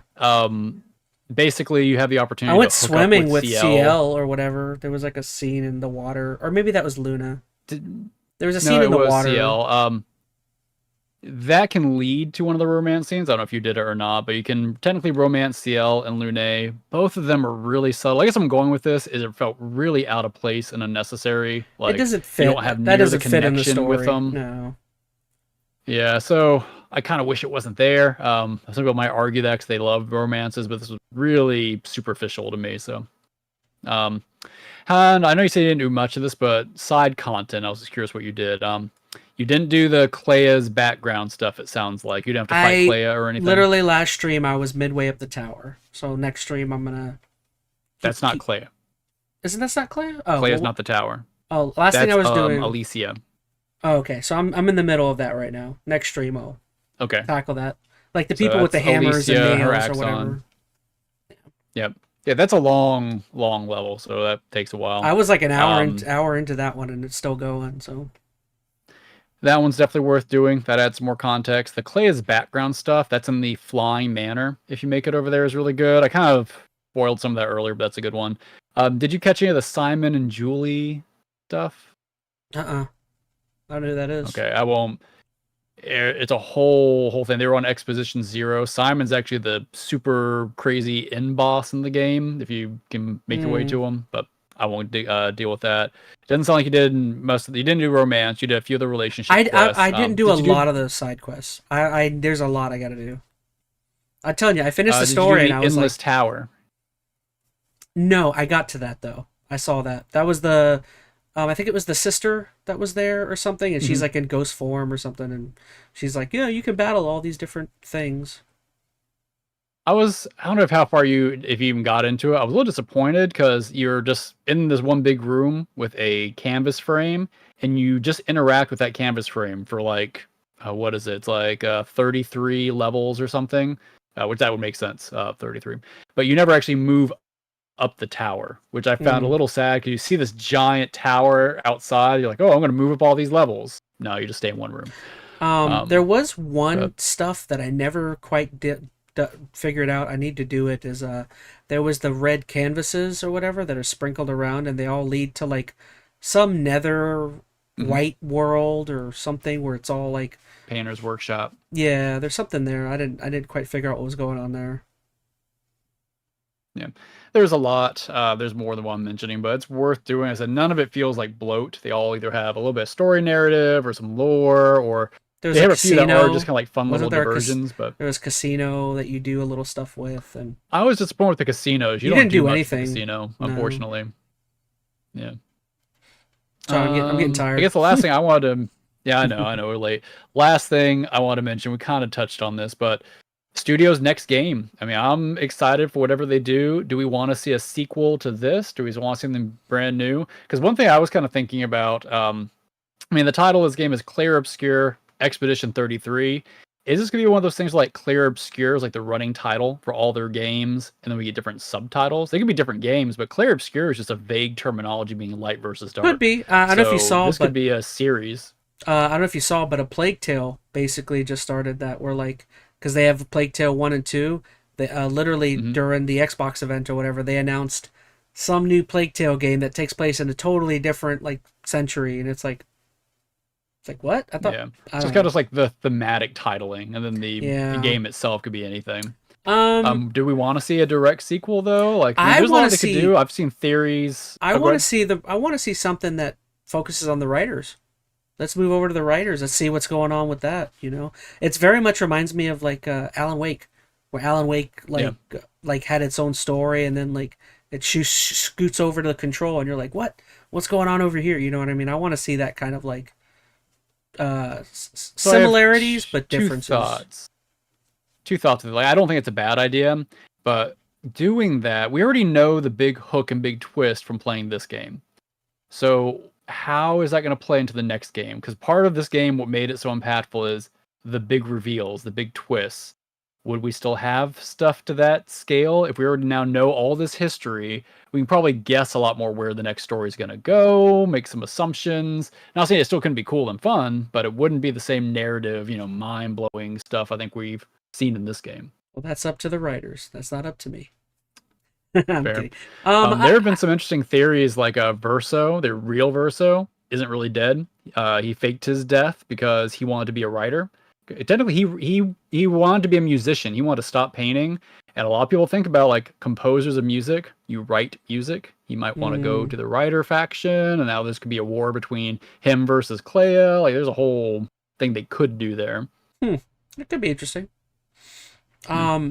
Or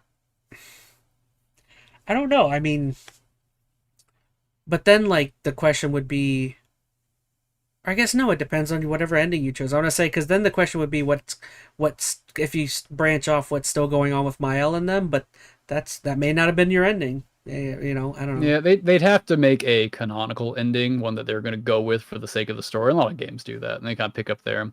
I'll tell you though, the more I think about it, I think I would want the next game to be something different, because I think knowing everything we know about this game is going to bring a lot of baggage with it into a Mm-hmm. sequel. Like, I'm not saying they couldn't do something really cool and still build upon it, but I'd be really curious to see what they could do with a fresh take on something. Like, maybe that has some themes of this, like the Clair Obscur theming, light versus dark, however they want to phrase it, but do something different, or that doesn't relate to this till later. I don't know, ties itself to it in a game or two. I don't know. You definitely know their budget will be probably a lot higher for the next one. I don't know if that's. The studio, I don't know if it was a studio head or someone in it, but they had a quote. They were like, we didn't know what we were doing the first time, so just imagine what we're gonna do on the next one. Which, a little cocky, but you know, I don't know if that's some truth there. because well they're. I mean they're already starting off. It's going to be really hard to start off with a masterpiece, and then how do you go up from there? I mean, It's true. Catching lightning in a bottle twice is always kind of hard yeah, too. it's like So going from Empire to Return of the Jedi. Like I like Jedi, but it's not as good. You know what I mean? I I don't don't know, know. I like Jedi better personally, but that's just me. Really? Oh, I'm crazy. all right. Stream I love a stream good over. ending. Is my Bye. thing. Unfriend. I like a good ending, not just a cliffhanger. But You just like the singing of anywho, the those are weird. all my thoughts. You like the blue guy singing, hitting the drums, whatever is Max Rebo, dumb crap. Blue Elephant, Max Rebo. Yeah. Anyways, I'll just say I did love this game. It's in my top subset of games now. I don't know where I'd rank it. Like, I Mass was gonna Effect is say, probably my favorite, is but this is probably my top like 5 games. it's that high? Wow. I was gonna say it's one of the best games I've played in the last 10 years. I will say, uh, Soma is up there. I loved Hades, Returnal. This game is sprinkled somewhere in there, and then maybe there's a couple of the games I can't think of. Maybe Stick of Truth, the first one. I really like that one. But like, this is definitely in my like top 5 or 10 in the last like decade. Heck, like definitely in the last decade or two. Maybe since the Mass Effect and Bioshocks and all of that stuff, but this was really unique, really good. Yeah. And you said top 5 of all time, top 10 of all time. Potentially, as I haven't sat here and ranked it, I'd have to make my list. But yeah, like I mean, besides my somewhat critique or issues with the narrative, everything about this game is quality. The story, the gameplay, the environments. Like I could play this game over and over and over. I still want to go back and do a new game plus. Mm-hmm. I mean, I'm sure at some point the narrative's not going to hit the same way, of course, as we already kind of talked about. Going back is going to feel different, but that's true for any game after you kind of know the reveal. Dude, Going back and play Mass Effect 1 isn't quite the same. I want the soundtrack so bad for this. I want to get. Oh yeah, I'm getting that vinyl. But either way, it's up there for me. Maybe it's not exactly 5, but I'm kind of hard pressed to think of too many others like Mass Effect, Hades for sure, maybe Returnal. That's definitely up there. This is close to Returnal for me in some ways. The Returnal has a crazy gameplay hook that's hard to turn away from. But this game's really, really solid, man. I would definitely say top 10. Okay. Maybe the top 5. That'll be a conversation we'd have. What are our top games and kind of rank some things a little more clearly. Is this your favorite turn-based RPG? Oh man, that's. I mean, if I'm ranking this so high as my games of all time, I probably should say yes. But Persona, I really like Persona 5, and that is very much this kind of gameplay. So you have that Persona, game drags a Final little Fantasy VII, all the other ones. I guess Pokemon. Pokemon's technically turn-based RPG.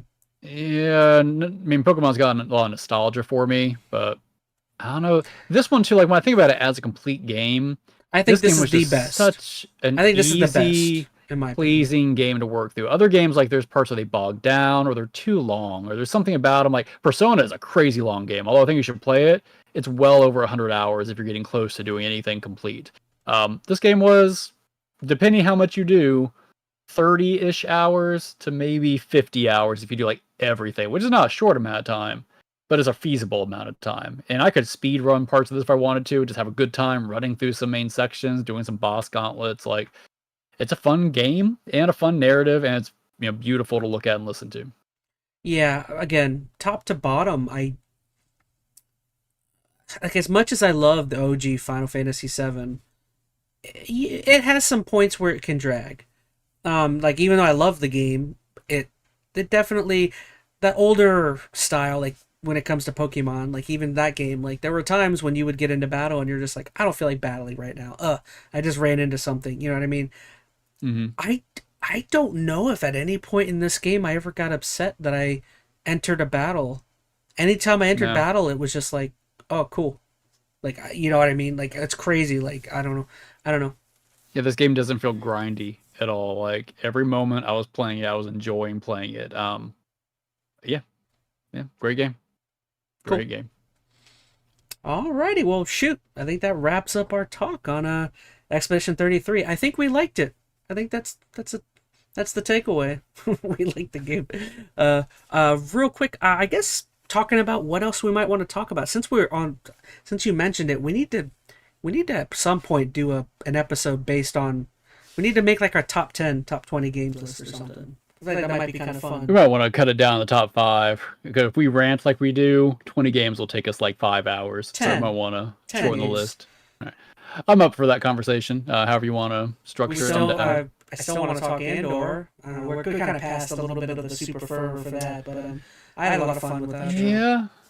I'll have a hard time critiquing that show personally. It's one that I enjoyed, but tearing it apart, I don't know, it doesn't seem nearly as enjoyable to me. But that's fine. I at least enjoy doing.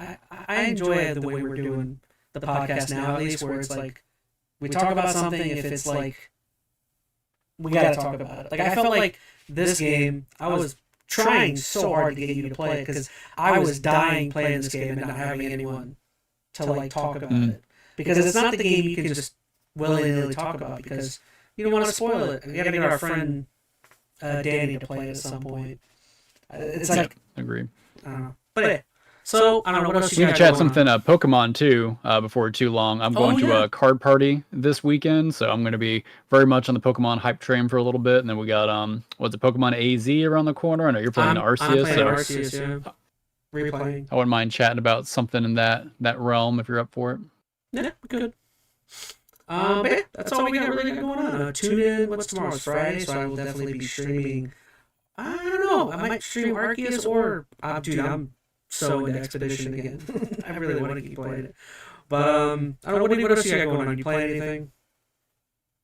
I'm gonna try to take a break for a little bit. This game took up more time than I intended to I know you're sacrifice. taking vacation So or I said, something soon. This week, next week. yeah, I mean, I said we're going to Tampa this weekend for card party. And then I've got some other little side projects I'm gonna be working on. So I might take a break for some big games. I might hop on and play what is it? Some more Oblivion, because I've been kind of dabbling in that, but I've been nothing too crazy. That new Donkey Kong is coming out though relatively soon. I want to talk about that. That game looks. It's like someone said it. It's like the Odyssey for Donkey Kong. I think it might be the same development team, or at least a good section of it. But yeah, it's definitely got that vibe to it, so that will be fun. We never did play that, was it FTC Firebreak, that shooter in the Alan Wake / Control universe. So kind of want to check that out. Oh yeah. So a few little things I can hop on. Stream that at some point. Cool. Well, sounds like a plan, man. It's late. All right, everyone. That's all we got to. That's all I got to say. Phoenix, thank you so much for joining. It was nice to have having all of you. Mon ami. Au revoir. Watch out for mimes. Don't come across them. Remember, always fight any vendor that's selling you stuff. That's your that's my advice. All right, everyone. Go to Walmart and just start. You just go to Walmart, and then they give you a better deal. Get discount. Oh, bye. Now there's people in chat that are gonna have like existential, like, am I real? Is anything real? Fading away. Come on. Should have had a flower effect right here and just poof away. All right. Real quick, very enjoyable. Bye, have fun. Fun as always. Night, guys. Yep. Bye, everyone. Nighty night. See you, Phoenix.